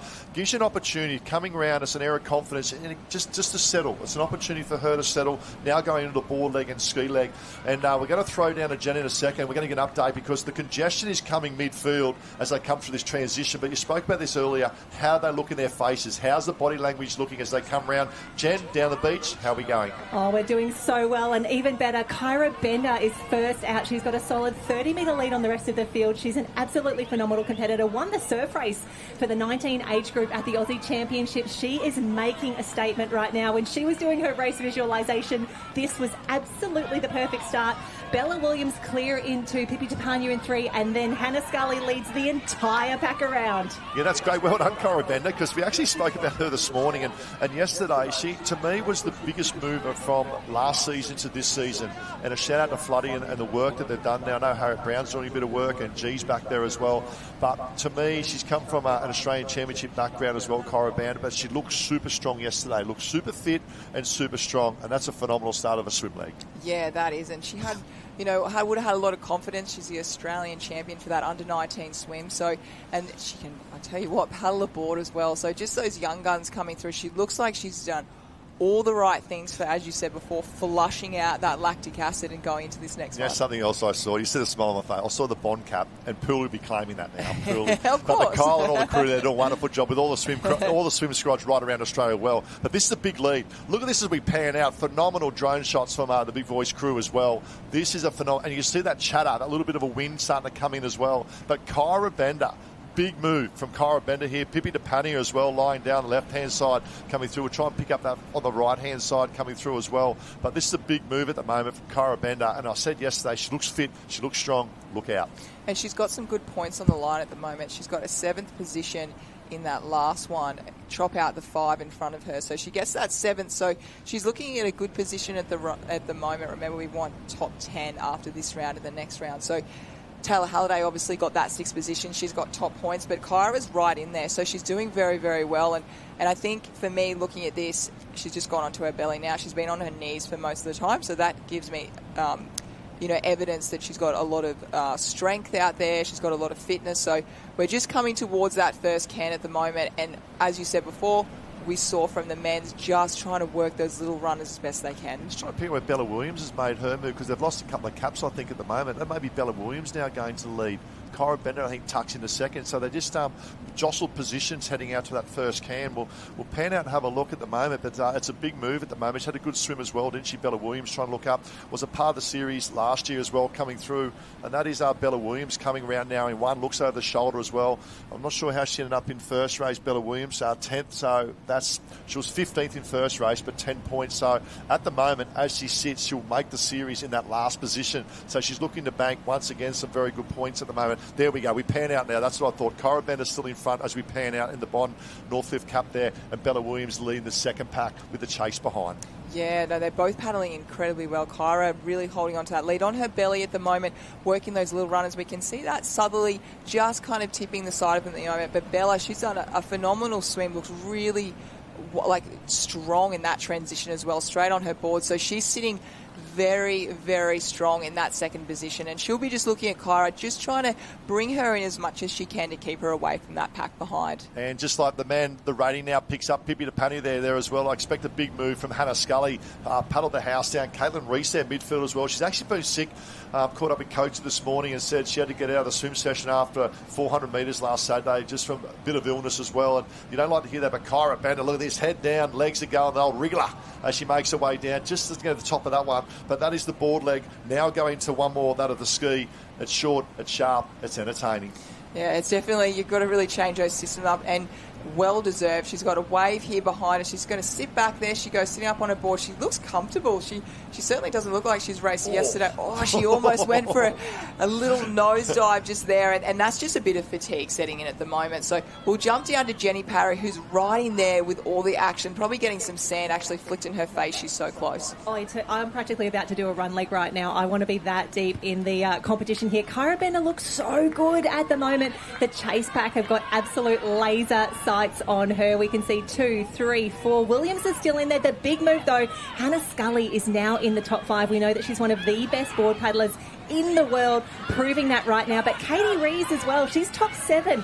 She's the under-17 Australian champion. First opportunity now to match it with our open ladies here, trying for a spot in the Iron Series. Loving seeing these girls rest, recover. They are still trying so hard. This is going to be a fantastic race. Yeah, this will be a fantastic race, Jen, and they're locked in for the long haul because they've got to back up for race 3 as well. So it's all about banking points. Talk about points. Let's look at race 1 of the Odin Parish qualified. Steiner, Board, Verco, Riley. Huge congratulations to the Big 5. Nave J banks maximum points 20. Dan Collins, Henry Simpson, Tano Lindo, Williams there as well. So as we sit at the moment, they qualified. Good work from Fletcher, Dixon, Campbell Asher. What a big mover. Mitchie Morris, Max Beattie. And then in the red zone at the moment, Stitt, Sutton, Taylor, Harlan, Gould. And wrapping up the 5 there of Green, Hendy, Wilson, Brennan and Hadley. Oh, that's all on stage. They will back up again. Obviously, race 2 coming up. But Kyra Bender looking to maximise maximum points here of 20 points in the bank. And I like this. She really set that up in that swim leg. We thought initially it was that of Gemma Smith-Welsh, but Kyra Bender, great performance, a great swim. Now just hang in there in the final leg, that of the ski leg, the chase pack. Every position counts at the moment. And you can see the Gone girls really starting to attack. I see Pippi Tapani doing a great job tucked in. I love the cadence of Pippi Tapani back and forth on the inside as well. Really looking to set that one up. We expect our big ski movers. We're trying to see where the likes of Claudia Kelly making her move coming through as well. We know trying to pick up other ski paddlers. Hannah Scully, we spoke about, tucked in there as 3rd, had a great board paddle, but it's all that. Just Kyra Bender just like she's leaning back a little bit for my liking. I really like to see those hips back and getting the body over the top of the stroke. You can see the cadence as well, so she's sort of getting drawn in every stroke, but that of Scully there in 2nd. Yeah, the fatigue will definitely be high and mighty at the moment, and just looking at the conditions and the beautiful drone shot there, there's not a lot to work with, so they haven't got a lot of help. Whether it's on the way out or whether it's coming back in. It's not just those waves, just repeating what I said before, just on offer at the moment. So a little bit of a southerly wind. They might be able to, on the ski, being the fastest craft, might be able to pick up a few little bits and pieces. But Kyra at the moment out in front, she really wants to keep that lead. Just having that 7th in that first one, don't want to take anything for chance. Banking a first at the moment, not saying that she'll get, secure her spot, but it really sets her right up the front. Again, we're looking for that top 10, so there's a big group of women on screen at the moment, so we might see a few sprint finishes. Yeah, Claudia, we spoke about Claudia Kelly making a big move as well there, and Hannah Scully hanging in there, and quite contrasting conditions to yesterday. You spoke about a southerly today. It was actually a northerly yesterday, so it's a flip of the coin, gone totally the other way, and it's cleaned the conditions up. It's dropped the swell, a lot more tighter racing. You see Claudia Kelly down bottom right there as well. Expect for Emily Dorr to make a move here as well. Sienna Bush, I think, is coming through back there far right-hand side as well. That just shows the base of fitness. The big question, where's Bella Williams now? She's just trying to maybe hang in there, but it's all about Kyra Bender out in front for the Northlift girls. Yeah, she's doing so well, and being so young as well, and leading this event today. It's it's a little bit of an intimidating thing. You've got a lot of incredible athletes, coming behind you, like Hannah Scully. Though she looks up to a lot of these women, so for her to be out in front, it's a massive confidence booster, and it'll do a lot for her racing moving forward. Yeah, she looks composed, doesn't she? Just going through the motions, and obviously her swim and board are probably more of a strength, but she's doing well. But look at the chase pack coming through now. Remember, it's all about points at the moment. The top 5 doesn't qualify for professional series, but they bank very good points. Cara Bender, go back 2 or 3 years ago, won the Australian Ironwoman Championship, then went that night and ran a beach relay for the Northcliffe Club as well. So that's in terms of the ability and diverse ability of these athletes coming through as well. She's a phenomenal athlete, super fit, looked really strong through yesterday's rounds as well. And Cara Bender will bank maximum points. A little smile on the dial. Who's handler? We'll try and pick up a handler down there as well. But as they come through, she'll maximise 20 points and set her up for a really good race 3. Here we go. Points at a premium at the moment coming up. We'll try and pick them up. Looks like Taylor Halliday's made a move back in there as well. That's a great move from Taylor Halliday. We'll try and pick up second. Chelsea Wood. I think it might be Chelsea Wood. Is it Chelsea Wood for the Burleigh? It is Chelsea Wood for the Burleigh. Bella Williams there as well. Chelsea Wood. What a performance from Woodsy. Now she went into this round as well, Chelsea Wood, with not a bad result. I think she was sitting sort of 14th. All of a sudden, that'll ramp her right up. Remember, top 10 we're looking at overall. Gemma Smith banks some good points as well. She's a past under 11, under 12 little board champion from 6 years ago, Chelsea Wood, now converting to an Ironwoman. So, great story. Obviously, Mum's done all the work with her and growing up in a family, and it's great to see she go to school up the road as well. Sarah Tazaki now comes in for the Northcliffe Club. Lily Fanardi was in the mess. There's Lil there, a bit of a shake of the head, and they go through much. We talk about the physical demands, but the emotional demands as well, Claude. What do you do in a situation like this when you're on the borderline? You might not have had the race you want, but you've still got one to go. Yeah, you've just really got to tap into your processes. So your recovery there, we see a few ice jackets going around for the Northcliffe females out there. You've really just got to leave that behind. There's nothing you can do to change the result that just happened. So you've got to move on to the next one, because if you just experiencing Katie Reese on screen there, she'll be wanting to have a good one for this one to secure her spot. If you've had a 14th just then and you get a first in this next one, you just don't know where that could come to. So we might have Jenny Parry down the beach. She might actually... Before we go to Jen, it's the hurt locker, isn't it? You look at these athletes, it's the hurt locker and the refill. Chelsea Wood there. This will be phenomenal. Has grown up with Charlotte Hart, who's already qualified. Let's go to the beach now with Jenny Parry, with that of our champ, Cara Bender, for round 2. Tell you what, Kyra, 20 points, and that wave in the swim, mwah, chef's kiss, so good. That must have felt so good. Oh yeah, I was going down, I was just like, I just got to hold my breath, keep my head down, and luckily it brought me all the way into the sand. And how good was it? You just had to hold it from there. You still had to do a whole lot of work, but just the mental calmness you must have felt. You can nearly prepare for your next race at that point. Oh, kind of, but I knew the girls behind me, they're so fast, and I knew that I'd still have to give it everything just to try and keep that position. And you're continuing such incredible form. You won the surf race at Aussies along with a stack of other medals, raced for the Australian Open team at the World Games. You've had such a big off-season. It feels like this hard work is just paying off. Oh, definitely. I didn't have the best season the last season, and just being able to race, I'm just so happy to be back and loving every minute of it. Loving every minute. 20 points right there, Kyra. 1 race to go. We would love to see you in the series. Good luck. Thanks, Jenny. Oh, great job, Cara Bender, banking 20 points and such great points as well. Let's look at the highlights. So obviously the Enduro's done this, now that of the traditional. And it's all about setting up that first race, our first leg, and it's particularly the swim. Cara Bender set that up the swim and went from strength to strength. Oh, look at that. That was just the way these athletes have to change from going from an enduro to then a traditional iron. And now the girls will have that flush out, that recovery, and they will move on to that short course. So we're looking through beautiful highlights of all the females. I can't wait for the Shaw and Partners Iron Series coming up in just under a month, because the talent coming through is just exceptional. Well, here we go. As we sit at the moment of the top 10 that would qualify after round 2, Halliday, Bender, Smith-Welsh, Kelly, Wood, Scully Williams, Papania, Reese and Doyle, as we sit in accumulating rounds 1 and 2 points. Round 2, locked in the bank for the girls. Points are there. Round 3 to go, but more importantly, round 2 of the males now starting to line up, and this will be red hot, because the endurance athletes now have to back up, but the power players, the short, sharp, explosive racers will start to come to the fore. And every coach out there will monitor their athletes differently, as you just see some of the young little up-and-comers coming through there, really excited, doing a little bit of a shuckers. It's a beautiful place to be able to watch. We see some of the Northcliffe girls, Lana Rogers there, already qualified for next year. Tex Dixon, he made his debut last year and he absolutely loved it, so he'll be wanting to book his spot in for this year. He'll want more. And a big shout out to Tugan Club as well, hosting this event. They do a great job at the Shaw & Partners Iron Series Trial, brought to you by that of Race 1. We'll start off here with it is swim board skis. The engine swim will start with us first. We saw the red cap. That's Dylan Wilson. He's a tall, strapping lad. Race 1 yesterday, he was phenomenal under the guidance of Wesberg up there, the Sunshine Coast. And we know one thing, they are swim fit and they are run fit. So look out for that in particular. We've got some really good swimmers. Riley Brennan in particular here. Look for a big brave showing in terms of the swimming ability of Riley Brennan lining up as well. But it's the ability to swim under fatigue. That's a big factor at the moment as they line up. So we've got Dan Collins, as you said, just missed, but maximised points. We're on the start line, almost ready to go. We are on the ready to go. There we are. We've got a few.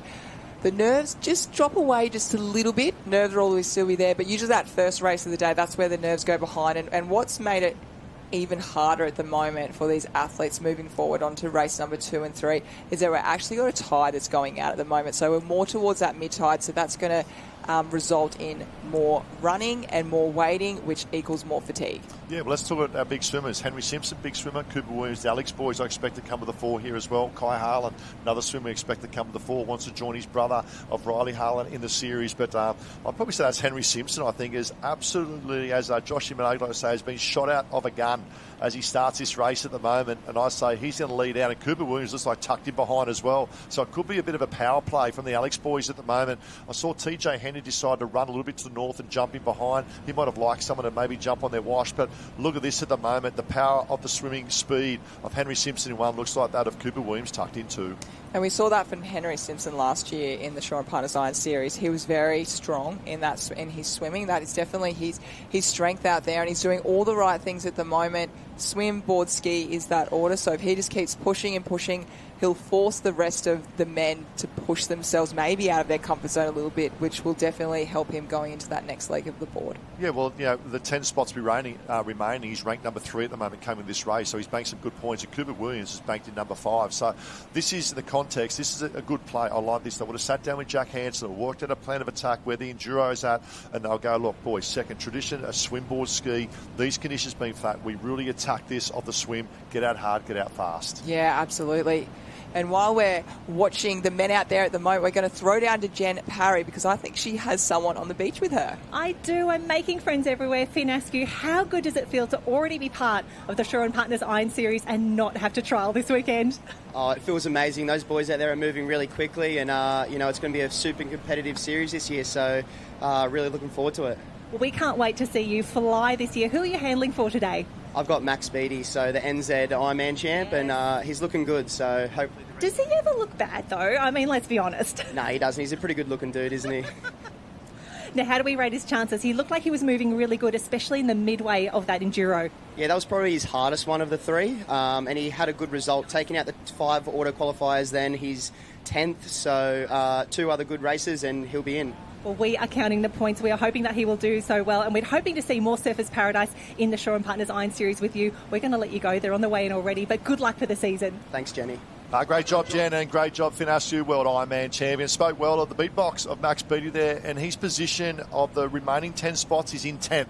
So he's right there on the borderline as we're doing the engine swim. And Max Beattie's the new engine rep in Queensland as well. So big congratulations to that role. But it's all about the Alex boys at the moment. Henry Simpson is absolutely flying, but I love the work of Cooper Williams tucked in behind. Yeah, Cooper's in a fantastic spot at the moment. We've seen his swimming. He's been so dominant over the last few years, but he's really tucked in, going with the pace with Simpson. And the way they've stretched out, looking like they've got about that 15-metre gap at the moment compared to that big gap behind, which they are just almost on top of each other. Yeah, this is a power play by the Alex boys. Good opportunity to go from swim. They can pick up a little swell. Little one starting to build. Cooper Williams comes across, works hard, just doesn't get there, but gets a great run off that swell. You see that they stop and prop and look behind straight away. That's a sign of fatigue as well, obviously, of race 2. If they can pick up this little one, and maybe a chance for them to break away in the next board leg. Look at the chase pack coming. Every position counts. And that's where we've seen the conditions change. There's a lot more of that waiting, running, and the men have to get up and get going, which, as we spoke before, is a lot more pressure on the legs. And And I just see that hole again in the middle there. I'm just wondering if any of the athletes, and maybe TJ Hendy was onto that, left or right. I feel like there's a little bit of a hole in the middle, so I'm wondering whether we come to that that third iron, should I say, that a few of them will start going those other ways. Oh, look at the chase back come through. Kai Harlan, he's a man mountain, Kai Harlan. Wes Gould have a great effort there as well. Campbell Asher, Denk, look at this. There is 10 metres separating 15 of them. That is massive in the context of this. TJ Hendy, big move as well. They're chasing. They are the hunted. Wes Gould, big move here from that of Northcliffe as well. But it is all about Alex at the moment and the opportunity. They've got to pick their rating up out in front because the chase pack is flying. And every single point counts. And as you saw, that group of 10 of the Ironmen all coming in one go. From first to 10th, there's 10 points there. So that is a lot. So at the moment, we'll have a look, and speaking of points, we might even do an update of the females not too far away, but here we go. Ty, they're on the right hand of the screen. Now, it's all about 10. We've got 20 girls left remaining. The top 10 will qualify for the series. As they sit at the moment, one race to go. Halliday, Bender, Smith-Welsh, Claudia Kelly, Sienna Bush. There's your 5. Chelsea Wood, big result there for Chelsea Wood. Hannah Scully, Betta Williams, Doyle, Pip the Pania. So the experience of the Northcliffe girls will come in the 4. Dakota Luke just outside, 21 points with Caitlin Reese. Charlotte Cross, they are still close enough. Kalani Eyes wants to get back. Claudia Rose Slavin, Elliot Smith, Finale Tazaki. Wilson there in 19 as well. And what about this? This is big. Girls have locked 2 away, 1 to go for the boys at the moment, and they are starting to get chewed up a little bit. Cooper Williams has actually stopped paddling. He's having a look over his shoulder because he knows the pack is now drawn up on the back. And this underfoot, we talk about advanced race, but you play to your power. If you don't get that little gap away, and Henry Simpson's done all the work in front, all the work again. The big challenge for Henry Simpson is this ski leg because he's used a lot of energy in this first 1.5 legs of this iron. Yeah, looking back at it, you almost needed Henry and Cooper to work together there to push away and do some wash leads, because that group behind, they all really did work together. We see Wes Gould in there leading out there. TJ Hendy not too far away. TJ's almost asleep. Have a look at him. That's him back in 6, going around the can now. Look at him there. Look at the stroke rate. Just cruising along. And you know what? He's an experienced campaigner. There he is, just sitting midfield there, just cruising on next to Wes Gould as well. He knows when to go, and he'll pick his time to make sure he's in that top 3 to 5 come the finish after ski leg. Absolutely. It's just amazing how much, I guess, the gap the Alex boys had, and then the way that group, their goal was to catch up and then they can relax. And I guess sometimes that's can be the hardship of being out in front of the board. If you have a group that can work together and catch up and then rest on your wash, it seems unfair at the time, but Henry Simpson, he's not going to let that bother him at the moment. He wants to book his ticket, and he's out there in front, and he's got the first opportunity for every runner at the moment. I'll tell you, the big move as well, yellow board, top of the screen, that's Corey Fletcher. Obviously, he gives away a little bit in the swim, but in terms of board, he wants to get back in the series. He was in the series, a little lift here, great little lifter coming through as well. Try and pick up the left-hand side. That might be Kai Taylor, is it, coming through? Kai Taylor, the lie-down specialist. He was the inaugural next gen of when we started 5 years ago for that, of the Shaw Partners Iron Series, the inaugural, and to see him now on his own merits qualify like he did last year, this is great for Kai Taylor. He's actually had a bit of a broken off-season. He spends a bit of time working away, I think, with helicopters, but look at him go, the lie-down specialist, as he comes through at the moment. Henry Simpson now next as well. Corey Fletcher, obviously going back to last year, first round was sick and got bumped out, and that hurt emotionally as well as physically. He wants to get back in this series, and it's hard as he's trying to fight back. Kai Harlan doing a great job from Northfield. I like Wes Gould's position 5 at the moment, going to the ski leg, and TJ Hendy as well. A little bit stronger bodies, but out in front, waves at a premium. This is a master play in the context of this race. Yeah, and Kai Taylor, he just moves so well on his stomach. He doesn't get up on his knees, as you said before, and he just looks so powerful. It's his best leg, and he's often running now, looking really strong. And we'll go down to Jenny in a moment, but that's that area that we can tell who's feeling good and looking into that last leg, which will be the ski. So, Jenny, what have you got for us? Tell you what, that top 3 looks absolutely focused, and it feels like a completely different race from race 1, where we had the long run, the enduro. There are different names up in front. Wonderful to see Henry Simpson in the top 3 as well. Kai Harlan, we haven't seen enough of him, but this is where it gets interesting. The chase pack, TJ, Dan Collins, Cooper Williams, Campbell Asher is still in there as well. So many of these men that we have seen not only in the series but on the podium of the series. The fact that they're having to trial is absolutely ridiculous. It shows the quality and it shows the intensity heading into this final ski. Yeah, TJ Hendy there he goes. Look at the rating there, because we spoke about conserve a little bit going out, and that's the experience beyond the years of the youth as well. You see TJ Hendy saying, I'm going to to sit around, you guys drag me around, I'll make my move in terms of the ski. But he's in the second pack. I love the work of Henry Simpson because he led that swim really hard. He led that board hard as well, got sort of caught up a little bit, but has been the ability to reset. And look at these drone shots. The Elephant Rock there, Currumbin, the backdrop of the skyline there of the Gold Coast. It's phenomenal for the Big Voice crew there at the moment. But Kai Harlan looks composed nice and strong, doesn't he, on that top end of the ski? Yeah, and I'm really, really impressed with the speed. We've been through the Enduro this morning. We've now going into that traditional iron being the last leg of it, and they just look like they are doing an individual ski at the moment. The pace is incredibly fast, and we're not going, as you said, for that top 5. We're going for every single position. So they are fighting and hunting for that first position at the moment. Well, they are the fittest and fastest surf sports athletes going around the world. And this is good. Like you said, that's a sign of the work they've done. And every year I find that the quality of the athlete just rise that little bit. And a big thanks to Shaw and Partners, the Iron Series, and obviously we brought today the trial by that of race 1 as we pan around here at the moment. But I agree with you. You've got to remember that a big day yesterday, 7-8 hours of racing, back up this morning, the Enduro. This is phenomenal. And the other thing too is they do this course of out and around in less than 3.5 minutes yesterday. At less than 4 minutes, the ability to get on their skis, get out and around. Kai Harlan looks very, very good. An opportunity to join his brother, Riley Harlan. What a breakout year Riley Harlan had. Obviously, they've been nippers of Northcliffe right since they're young, from a strong swimming family, swim at Miami there. Mum was a swim teacher, but TJ Handy, sorry. Look at TJ. He's got a baby due in a few weeks' time, has already got one as well. And I said, how are you guys, Mum? I've had a different approach coming to this one. And I looked at him, I said, are you fit? He goes, I'm fit. And he's unassuming. But yesterday, the way he raced, but he's a smart racer. He races to how his body's filled. And at the moment, TJ Hendy is in a very good spot there in 4th. Yeah, he's sitting really well at the moment. And we're just looking at that leaderboard, and Nathan J, Dan Collins, Henry Simpson, they were the 3 that ended up getting that 6th, 7th, 8th from that first round of the Enduro. So if they can get another high score, they're looking very good going into the last one. Yeah, well, Teach is sitting in 17th, so he needs if he can bank a 4th here, all of a sudden it puts him up on the borderline of that 10 at the moment, but he's got to go. Cooper Williams, you see, coming home strong back there as well, but it's all that in front. Kai Harlan was sitting in 14th. 10 is our cut-off come the end of next round. So this round I want to bank good points. Kai Harlan banks some good points here. He's going to go in around 6 or 7, and those 3 are breaking away at the moment. So it's setting up for a great race 3 coming up, and obviously the combination of all those points. Dan Collins looking to bank. Look at this. Look at the move. Second pack left-hand side, Dan Collins. Another great result from Dan the Man from the Hunter Branch of the Redhead. I know they'll be up and alive and watching us on YouTube as well. Big shout out to the Redhead crew down there. But Kai Harlan looks strong out in front. Yeah, he looks so strong. He's just had a little look over his shoulder there just to see if there's anything on offer. There might be a little bit of a runner, which might turn into a small wave. Here we go. We're just seeing that at the moment will be for our top 3. Yeah, then you can see Teach has pulled up a little bit, still the swell coming. So we're going to have a good sprint finish for this second wave coming through, and even the first wave as well, because every position counts. And love the work. He let out in the swim, and Henry Simpson, I think, will stand early. This is a great move from Henry Simpson up. Kai Talassi, he needs the points. Look at the leg speed on the inside of Taylor. Henry Simpson will come around the outside. Well done. The experience he would have got for the professional series last year has grown in confidence. Bank maximum points. Henry Simpson, take a bow. Here we go. Is that Campbell Asher coming through? That could be Campbell Asher. Dan there as well. Great performance. Campbell Asher. Wow. This is good. This is going to shape up for race 3. Gould there as well. Flasher, Tex Dixon comes through as well.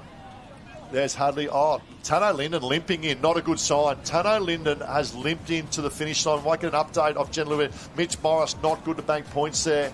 Heart goes out for him as well. There's the Hadley boy from Sunshine as well. Avoca Green, he's done well, done really well. And he's under the guidance of, I'm pretty sure he's there of Trev G there, doing a wonderful job. Had a lot of performers turn up yesterday. Big shout out to the Avoca Club. Cooper Williams banks some good points as well. This is going to be interesting. We combine these points together because I think it's a lot more open in the males than we have that of the females. What are they going through now? How do they then set up? If you're sitting in that course in that 8, 9, 10, 11, 12, what's going through? What about the fuel, the recovery? What's in this next sort of 15 minutes for these men to then step up to make that final step to make the professional series? Well, most of the athletes will now that you're seeing them, they're heading towards the water. So just flushing out, shaking out any lactic acid. And then from there, they'll get a little bit of shade. It's obviously getting very hot at the moment. A little bit of nutrition. They might have a bite of a banana, lollies, gels, something a little bit sugary just to make sure they're on top of all that. All their levels will be dropping at the moment because it is such, they're pushing their bodies to the ultimate limit at the moment. So that's what they'll be doing at the moment.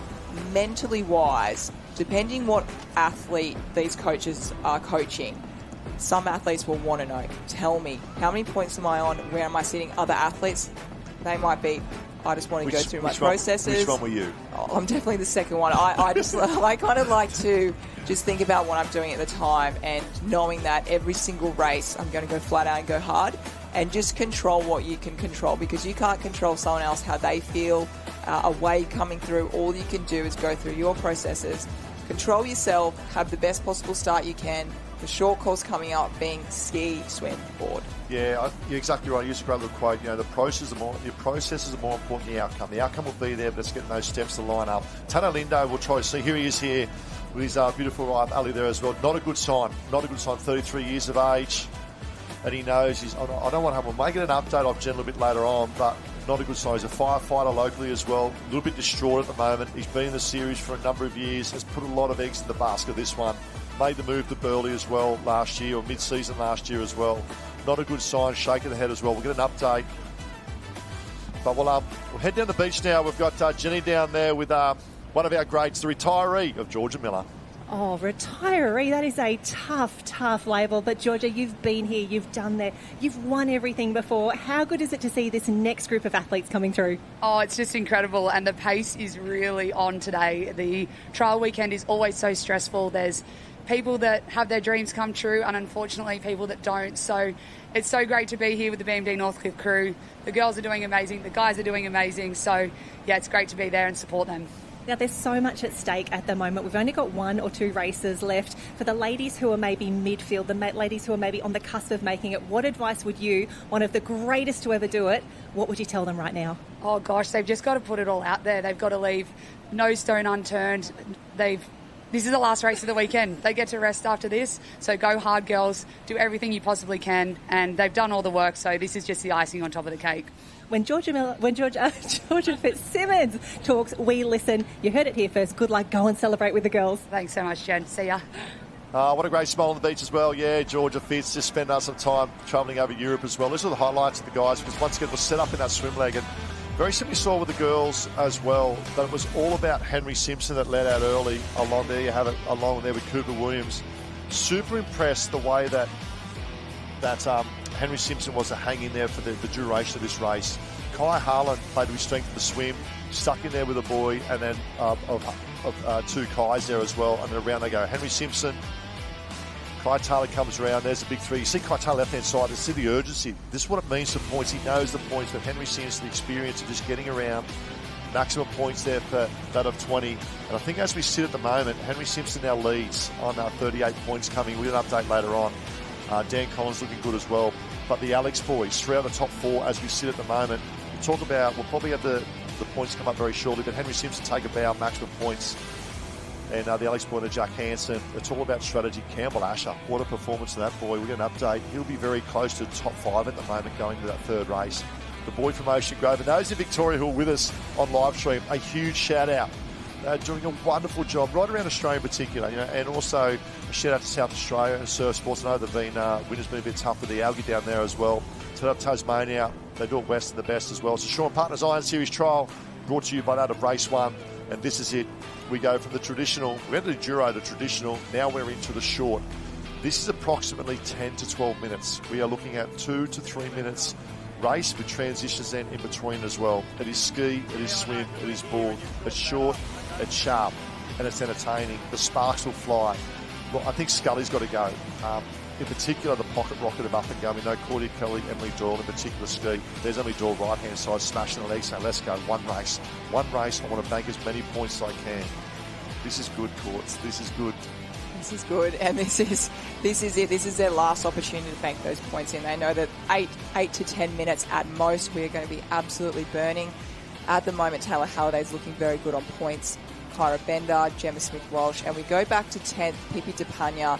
She is sitting in 10th at the moment, and not too far away from her is Dakota Luke, Caitlin Reese, Charlotte Cross. So no one's safe at the moment. We spoke about Chelsea Wood, who had a great performance there. Now, she's sitting in 5th, but going into this as one, you never know what's going to happen because of the experience behind her of Bella Williams, Hannah Scully.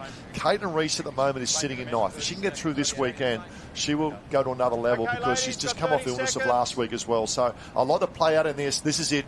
It is the Shaw and Partners Iron Series trial brought to you by Race 1 and the grand finale. All right, we had 6 races today, number 5 coming up. It is the short traditional. Look at Emily there. Focus. She's trimmed down and her ski has gone to another level in the last 18 months. Competitors ready. Set. Under fatigue as well. Got to pick your ski up nice and clean. Good effort from all girls. Now it's bums in seats to get the blades flying. I like the work of Emily Doyle on the far right-hand side. The reason being she's got clean water. Clean water to the left, which means gives a little bit of room to move. We spoke about the effort as well of Claudia Kelly will make some big moves here. We'll pick them up as they go out. That drop-in tide now, and it's Emily Doyle looks like leading the way out. Yeah, you look at the moment, Emily Doyle, she has been such a strong paddler for a very long time at the moment. We've obviously got Gemma Smith there as well. She's been an Australian champion. Hannah Scully has always had a really good start, so we'll look out for her as well. On the other side, you had Chelsea Wood, so she's going to be on the inside somewhere, but I feel at the moment the southern end side with Emily Doyle, Charlotte Cross, they're out and they've had a very strong start. Yeah, good start. Bella Williams looks like, I think that's the red craft of Bella Williams as well. And to me, Bella's a confidence player and having a good swim coming off the last race as well, led round. She now looks the opportunity to jump on. She trained with these girls the last couple of years as well up there at Northcliffe. She knows where the power plays will come from. But I think that's a smart move from Bella Williams. She knows, get my first 20, get up, get moving, look to jump on the wash, inside wash in particular of Emily Doyle. Try and hold this inside. Interesting here. Where does Doyle go? Does she put the burners on and cut Bella off? What do you do, Courts, in this situation? A lot at stake. It just, yes, it's very challenging at the moment, isn't it? You kind of want to make sure you both get around nice and safely. Obviously, they're up against each other. Their teammates out there. We just see Emily Doyle just come around. Bella's just got enough room to get round there. But Emily Doyle, she might actually, even after that turn, she had a better turn than Bella out there. So she might even get that ski length ahead, and she has. She's now got her own water. Bella, in that second place at the moment, has had to drop back. So Bella's going to want to try and keep on Emily there so that she can... Yeah, Claudia Kelly had a great paddle as well. And I just had a look. Pippi DePanny is a long way back, I think, going around those cans as well. Big move up on the inside. I'm not sure if that's Charlotte Cross coming through as well. Looks like another Burley Cup making their presence felt, but it's all about out in front at the moment. Emily Doyle, she looks composed and strong coming in and looks super fit. Gemma Smith, should see a big move from her, obviously, as this race goes on the ski as well. But the rating and the cadence out in front. Emily Doyle, it was great. I had a good chat with her yesterday. I always had Tradie and brother racing as well, sister racing as well. I said, his mum and dad here. There's another 3 in the family. There's 6 in the family in total. So mum and dad probably need a rest. Oh, look at this, well building. This we spoke about the dropping tide and pulling over the top. Is that Scully trying to see? It's the Northcliffe Cup down the bottom, making their presence felt as well. Kyra Bender we probably expect to see pop up as well. But at the moment, just starting to draw back a little bit. We can see that of Emily Doyle in 1. Another little lift. Here's Gemma Smith, top of screen at the moment from Newport. Gemma Smith trying to get over the top. The strength and power of Gemma Smith from Newport. And Gemma Smith needs a really good result. She's actually sitting in 17th at the moment. So she's going to really need to lift her game, and she almost needs to get I haven't done the numbers, but she'll need to get top 3 to get through on this. Depending on that. So Emily Doyle's she's done very well. We've got 1, 2, 3, 4, 5, 6 on this first one. Yeah, 6 on this one, but let me tell you, the swim leg is next, and it's the third event, or our third race. Bella Williams is in a very good position at the moment. We saw how well she swam in round 2. Great opportunity now for that of Bella Williams to put the hammer down coming round and look to extend this. Gemma Smith there as well. We're trying to pick up the girls. Claudia Kelly, Dakota Luke, that's a big paddle. Big paddle for Dakota Luke. Is that probably Kyra Bender there? She's close enough as well. We know how well she swims going through. And there goes Scully. Look at Scully go the transition.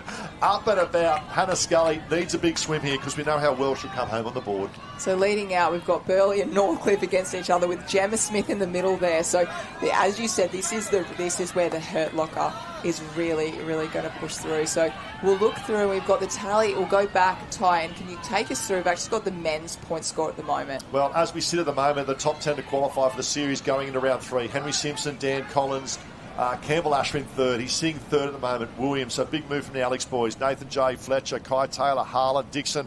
Tano Lindo is in 10th. Has a leg injury. We'll get an update on that. So this is big at the moment of Tannen Linden there in 10. As we roll over now from 11 to 20, and we just missed that. We'll come back to those leading of Bella Williams. This is an air of confidence out in front, finding rhythm. That's the place she wants to be. Yeah, as you said, finding rhythm. If you can find that at the moment, as you said, for the third Iron Woman of the day, that is, you're doing some special things out there.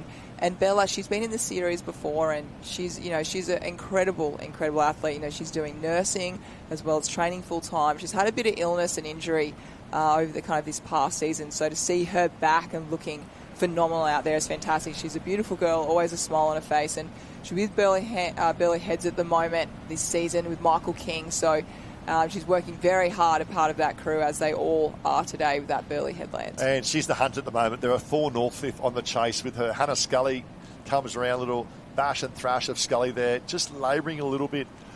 Coming through there, would probably say just Claudia Kelly there at the moment. It's the Northcliffe girls, probably Kyra Bennett starting to make her presence felt, but the Northcliffe girls are really starting to come to the fore in 2nd, 3rd, 4th and 5th. Gemma Smith holding in there in 6 as well. Then we go back to another 2 Northcliffes as well. And Katie Reese, the current Australian under-17 surf race champion, now starting to make her presence felt. Trains under of Coatsy down there. I think he's handling for her as well. As I said, come back from a bit of illness a week ago. I'd love to see Katie Reese bank some good points here and look to make that series with the other under-17s as well. Yeah, that age group, especially in the 19s females. Now, yes, first year 19s. The under-17 age group, as you said, has gone to the 19s. They are just so strong.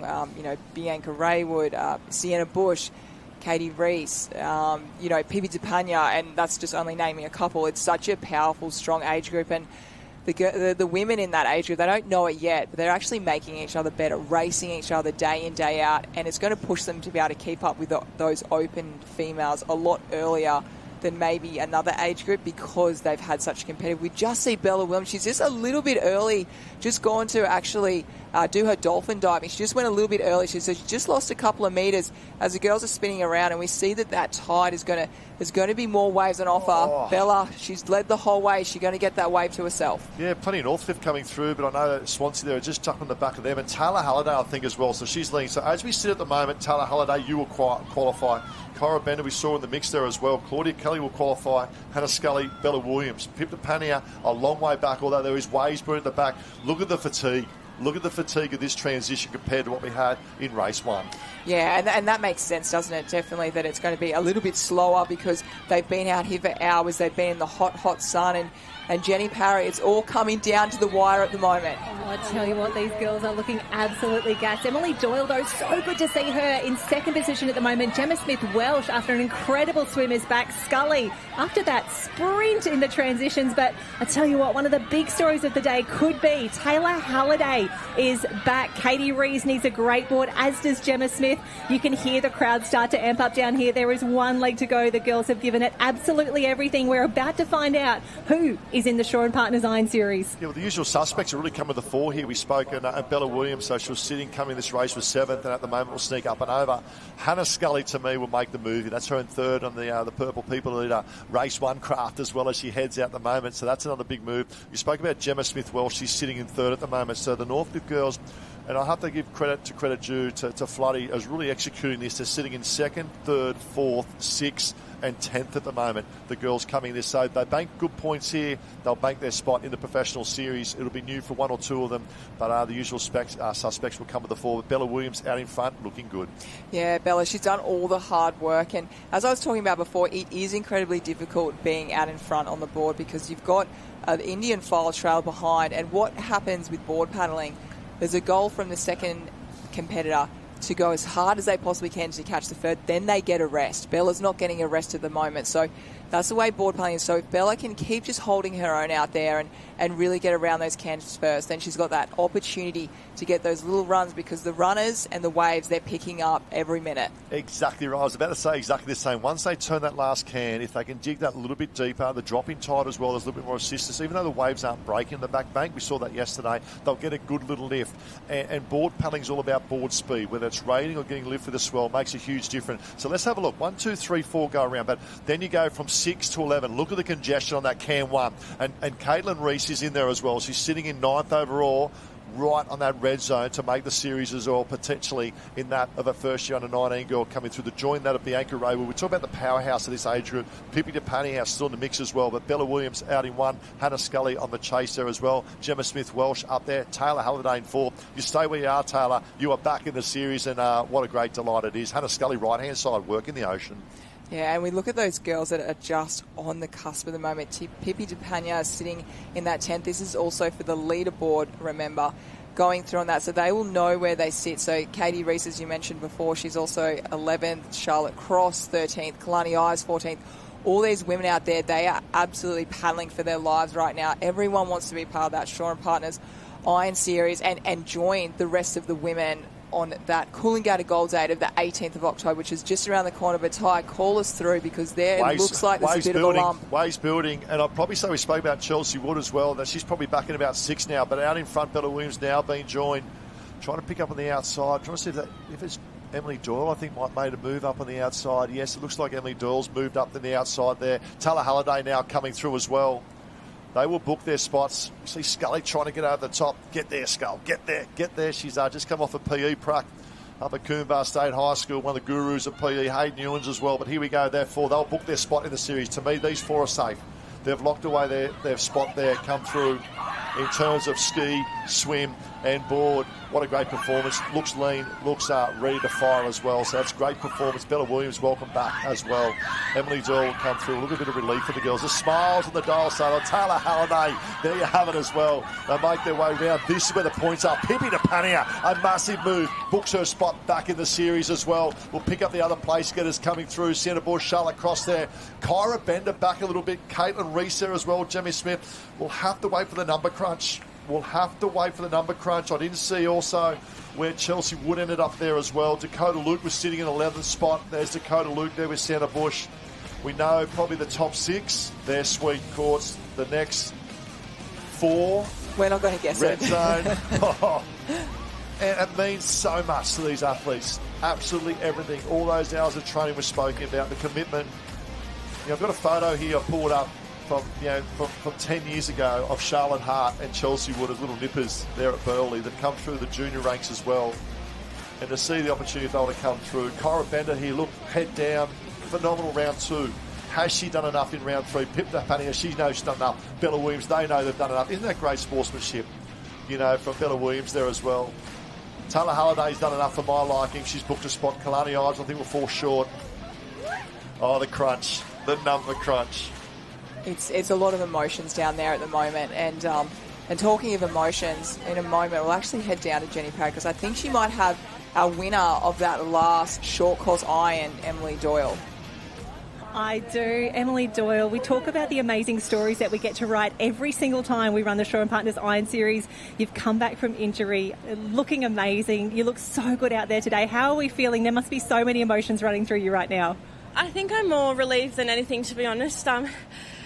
I was a bit surprised with how I went. The first iron I did yesterday morning was the first iron I'd done all winter after dealing with a little hip stress injury that just didn't really want to go away or heal. So I had a really good prep leading into this pre-injury. I was working really hard and I was super set on what I wanted to achieve this season. And that little injury was a little hiccup in the process, but I kind of just trusted what was coming and knew that I'd done the work, and had a little bit of an iffy race in the middle there and lost my cool a little bit, but just with the ski first in that last race, I just knew that that was my strong point, and to try and get out in front of all those girls because they're so strong and you just don't really know what's going to happen. So I'm really happy with that. Oh, I hope that you are. I've been talking to a few people around the beach, and we say every year the bar just keeps on rising. It keeps on getting better and better. What have you been doing differently to make sure that you're still matching it with the best? I think just taking the pressure off and not comparing myself to the girls that I race against and the girls that I train against at Northcliffe. The bar's pretty high up there in terms of like how well you can go and how fast the girls are. We do train against the best day in and day out, so sometimes you can get caught up in what's going on, but I've just taken the pressure off myself a little bit and just trusted that like the training that I'm doing is the only thing I can control, and not to get caught up in everyone else's business. And here we are at the Shaw and Partners Iron Series trial. You've had an incredible day. We're going to go and count some points, but congratulations. Good work. Thank you. Yeah, great job, Jan, and great job, them. And the Dalcolator's been working overtime. I think 5 of the 10 spots have gone to Northcliffe on the Dalcolator. So we'll have the update shortly. But here's the race highlights. And we've got some big drama to be unfolded in a moment as well after the highlights here. But it was all about leading from the front. Bella Williams, Emily Doyle. Then they are 1-2 in the first leg. And once again, they finished in those positions coming through thereabouts anyway and booked their spot in the professional series. And a huge congratulations to all the ladies. What has been a phenomenal weekend of racing here at the Shaw and Partners Iron Series Trial, brought to you by Race One.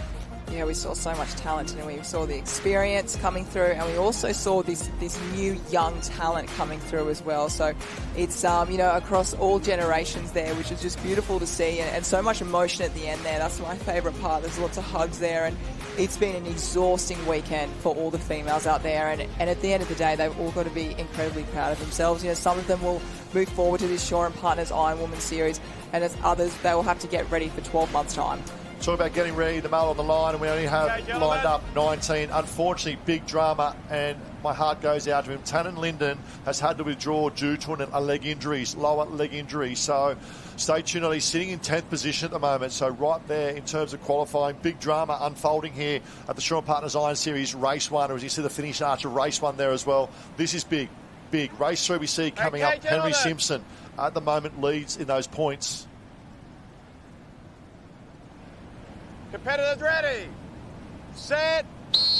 Simpson leads going into 3. Nice and clean, picking up skis. Once again, lead from the front. It's hard to come from behind. Simpson, Collins, Campbell, Asher. What a story this will be. The Victorian boy grew up in Ocean Grove, made the move up there to Jack Hansen and the crew as well. Cooper Williams off to an absolute flyer. He's in the mix, sitting in 4th at the moment. And then the Burley boys of Jay, Fletcher, Taylor sitting in there as well. Tex Dixon, Harlan, Tano Linden sitting in 10. TJ Hendy and Max Beattie in that of 11 and 12. But down the bottom, yellow at the moment, that's Corey Fletcher sitting in position number 6 at the moment and going out. This is massive. TJ Hendy looks like top of screen as well, off to a great start. Yeah, that you just saw that male start. They were so fast going out there at the moment, and I think the waves are going to come into a little bit of a contention at the moment, especially should I say, back to this first can. We've got Corey Fletcher there on the yellow, but behind him and to the side, it's going to be really interesting whether we're going to go crash bang or whether everyone's going to give them a little bit of room. Yeah, that's my bad. I thought it was TJ Henry. It's actually Henry Simpson on the wash of Max Beattie, tucked up there on top of screen at the moment. So Max Beattie,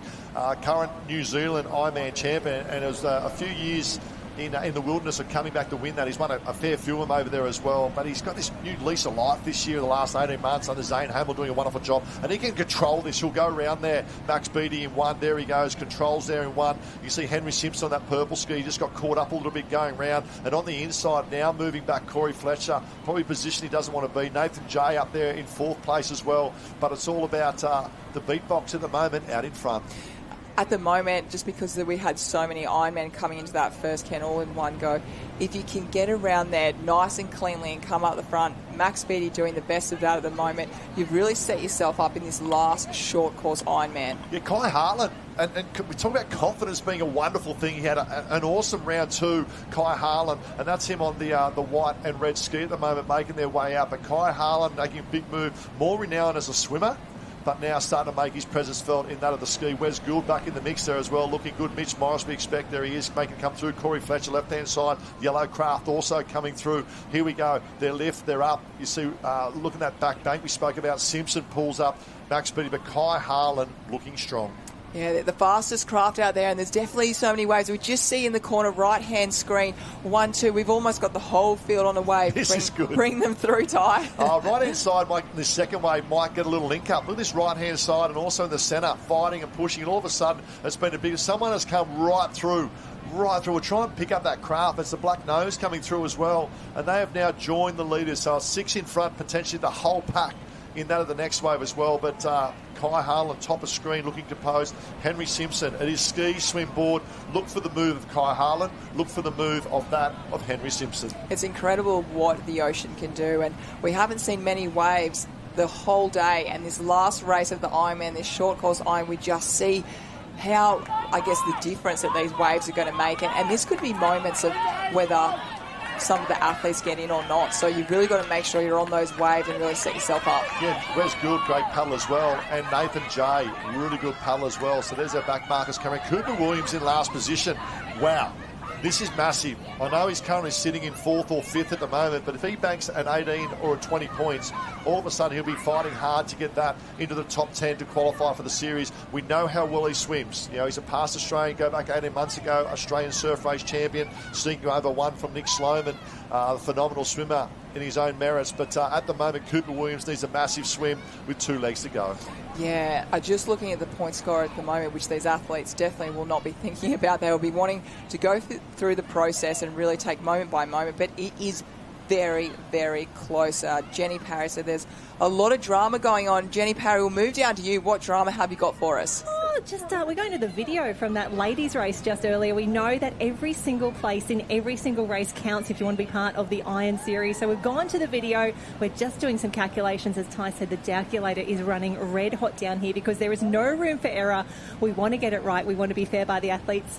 But very excited to know that we are very close to confirming who will be in the Shaw and Partners Iron Series. Loving the work of the men out at the moment. You could nearly feel the desperation starting to come through as they were in that transition leg there.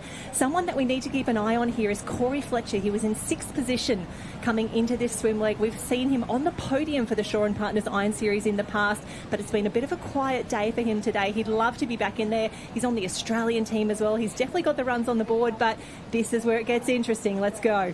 Yeah, let's go, all right, because we're halfway through this and leading the way at the moment is that of Henry Simpson. But let's look at the right-hand side because this is the tally. The big 10 who will qualify for the series and join the 5 that join were there this morning. Taylor Halliday, welcome back. Cora Bender, what about this for the Northcliffe girl? Huge congratulations. Bella Williams as well. Emily Louise Doyle, I say Emily Doyle, well done. Gemma Smith-Welsh, that's the Northcliffe. Bang, bang, 4 of the top 6. Hannah Scully, Claudia Kelly, Chelsea Wood, take a bow. What a performance from the young girl from Belledge Mowbray Park. Pip DePania there and Dakota Luke in position 10. A huge congratulations to that of the Shaw and Partners Iron Series qualifiers. Just missing out in 11th, Sienna Bush, Charlotte Cross there, Caitlin Reese, Ives, Slavin, Smith, Elliott, Sasaki, Fanati, and that of Wilson. Huge congratulations. We'll talk more a little bit later on, but back to the men's race, and it's Henry Simpson out in front.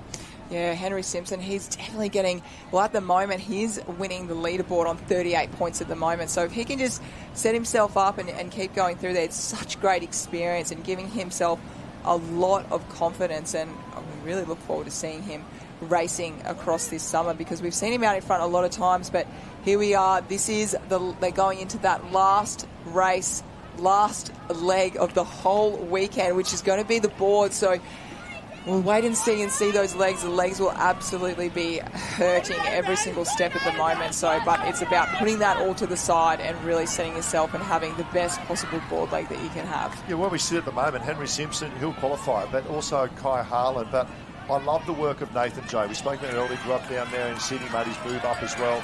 And Nathan J, I know with Jolie Piper and working together there with Mitch Stidd, they put in a lot of hard work in that off-season. Corey Fletcher is right in there as well. TJ Hendy needs to go. Needs a big board leg here, Teach, to qualify through. He's sitting back in 11th spot coming this round as well.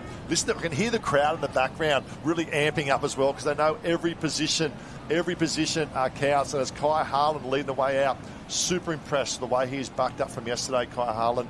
I'll be honest, 3rd race yesterday, he was in a deep place. He was in a deep place getting through that enduro, but the ability to refuel, reset, and get after this. And chatting to a few of the professional boys up there at Northcliffe, they said, contracted, they said he has had the best off-season. Even Bevan said yesterday, I can't keep up with him. We raced the other day, and he said to Riley Harlan, come, and then he said, mate, look out, you may have a K Harlan next year come the series this year. So the Bevy and the fruits of the train squad up there as well, doing wonderful. But Kai Harlan in 1, Henry Simpson in 2, Nathan J, super impressed, tucked in 3. Hanging before, I'm trying to see, is that Max Beattie maybe trying to stay in there as well, but the big 3 out in front, they'll book their spot.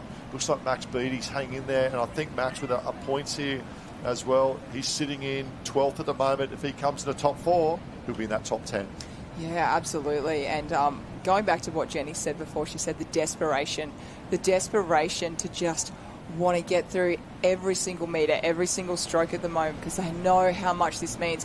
They're hurting right now, but the hurt of missing out in the Shaw and Partners Ironman series is going to hurt a lot more than what you're in right now. So I feel all the athletes hurt now, celebrate later. And we just see Ty up on the screen right now. This is the points of the tally right now. Yeah, the drama's down the bottom. Tanner Linden, unfortunately, has suffered a leg injury, has been withdrawn from this race 3. So there his points that they sit at the moment. And you look at our leaders in front, look at him pushing that wave as well. So Harlan looks comfortable. He's in 8th at the moment, but he'll bank a 1 or 2 here. You will be in the series. What a performance. Henry Simpson, the experience of last year, and a big shout out to Jack Hansen, a wonderful job in putting. He gets him up. He gets him up for the trial year in, year out. Dan Collins from I haven't spoken about Dan in this round at the moment. He's got good points coming in. He needs another one as well. And Campbell Asher, Ken the boy originally from Ocean. Oh, drama out the back. Drama out the back. We've had competitors miss the can and have gone back around. 3 competitors out the back have missed the can, and I would probably say that's Mitch Morris. Potentially Cooper Williams. Is that Cooper Williams or Campbell Asher at the back? Dylan Wilson's there as well. Dane Sutton, who's sitting in a position 11 at the moment. Massive, massive drama at the moment. Trying to pick up the other Alex Cup at the moment. That could be Campbell Asher out the back in position 19 at the moment, where he's sitting comfortably in 4th or 5th. Make that 3rd coming to this race. Big drama unfolding as Henry Simpson and that of Kai Harlan goes into the favoured legs of both these gentlemen.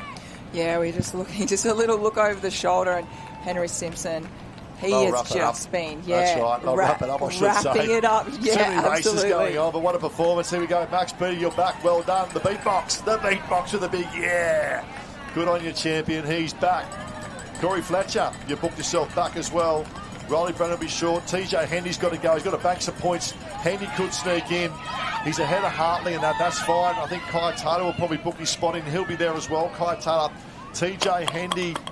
It's a number crunch for Teej. It's a huge number crunch for Teej. With Tanner Linden's pulled out, I'd probably say Hendy will be in. Dan Collins, this is the drama right here. Cooper Williams, big points rounds 1 and 2. But the question is, where is Campbell Asher? He's coming in with 35 points. If he banks 19th here or an 18th, just finish then, maybe an 18th. It's close to call. You're doing the math in the head. Throw the calculator out, I can see at the moment. So the usual suspects there in. To be welcome back, Fletch, well done, mate. Dan Collins is there as well, but Henry Simpson is a stand-up performer for my liking today. Looked exceptionally well in terms of these 3 rounds. Obviously, we had the other boys stepping up. We mentioned earlier, but well done to back up in 3.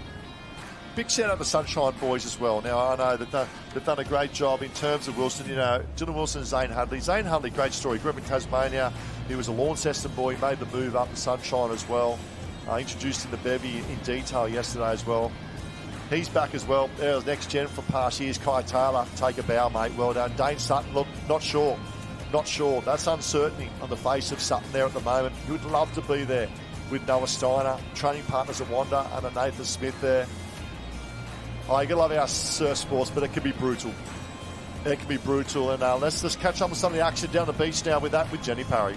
Oh, hello. The last races are done down here with Henry Simpson from Alexandra Headland. Henry, tough day of racing, but you've been in the series before. Did that experience help you today? Yeah, I think definitely compared to last, just having that experience racing the Opens helps a bit, and I did it the tough way today, doing all 3, but glad to get through. It's always great to get through, and it looked like you actually got stronger as the racing went on. Races 2 and 3, absolutely spectacular. Was that the plan all along? I knew the first one would be the hardest, the run into 2 craft leagues, but I knew if I could get a good result in that and then use my swim to strength in the second one to get into clean water, I'd be all right. Now, we know you as an incredible youth athlete. You're on the Pathways team earlier this season already. You've had the Aussie cap on your head. How's that transition now going into the Open competition? It's a big step up, but it looks like you're managing it really well. Yeah, it's definitely a whole nother level, but growing up, we've got one of the toughest age groups, so racing them and everyone's pushing Opens, and we could end up with 5 from our age group in the series, so yeah, it's pretty good. It's not just your age group. It's wonderful to see so many Alexandra Headlands competitors in the mix. We're going to go away. We'll run some numbers. But congratulations on an incredible finish here. Hope to see you in the series. Thank you. Oh, you'll see him in the series. Don't you worry about that. Great job. And the number crunch is coming through. And there is absolutely nothing in it. You can see that the phones are out too, and it's all on live heats. If you go to your rounds and click on the 3 dots on the right-hand side, Dan Collins on screen at the moment with Mama Collins. Look at the highlights here, and I love the work of Kai Harlan, but it was all about Max Beattie on the left-hand side, and Henry Simpson really attacked this ski leg. top of screen there's in the centre there, Henry Simpson. Bumming C blades are flying nice and early. And top of screen, Max Beatty really explode that first 20 to 30 metres. He led them out. Corey Fletcher was on the inside. Phenomenal drone shots here. The Shore Partners Iron Series trial brought to you by that of race 1. And the swim leg, the engine swim leg. And once again, he spoke about playing to his strengths. Now, this is interesting because we know we spoke about Cooper Williams and Campbell Asher. Have they got enough points? Have they banked enough points to be in that top 10? I think Cooper will be good. Campbell, I'm not 100% sure where they'll end up. There's plenty of drama. The swim leg come around the finish, and you can see probably more they spoke about relief. And that's Henry Simpson come around. I'm not sure about Max Beatty there as well. Kai Harlan, well done during the series. Plenty of drama coming through. I think they've probably just done enough. The Alex boys, oh, there he is, the beatbox. Welcome back to the series champion. He's been knocking on the door for a number of years. Dan the Man Collins, has he done enough? I believe he has. I might doubt it later. He's texting probably Jess now. She's probably watching on YouTube saying, I did it for you, sis. A big shout out to the Redhead crew and to Jess and the family. They're a beautiful family, heavily invested in surf sports as well. And the Dan the Man, Newcastle coming up after the gold. We're the Coolangatta to Gold. More information will come out on socials about that event for that weekend of the 18th and 19th. It's a 25.6 Cooley Gold. That's exciting. It's a new concept. Here's Chelsea with the smile. She's qualified. Well done, Chelsea. Bella Williams as well.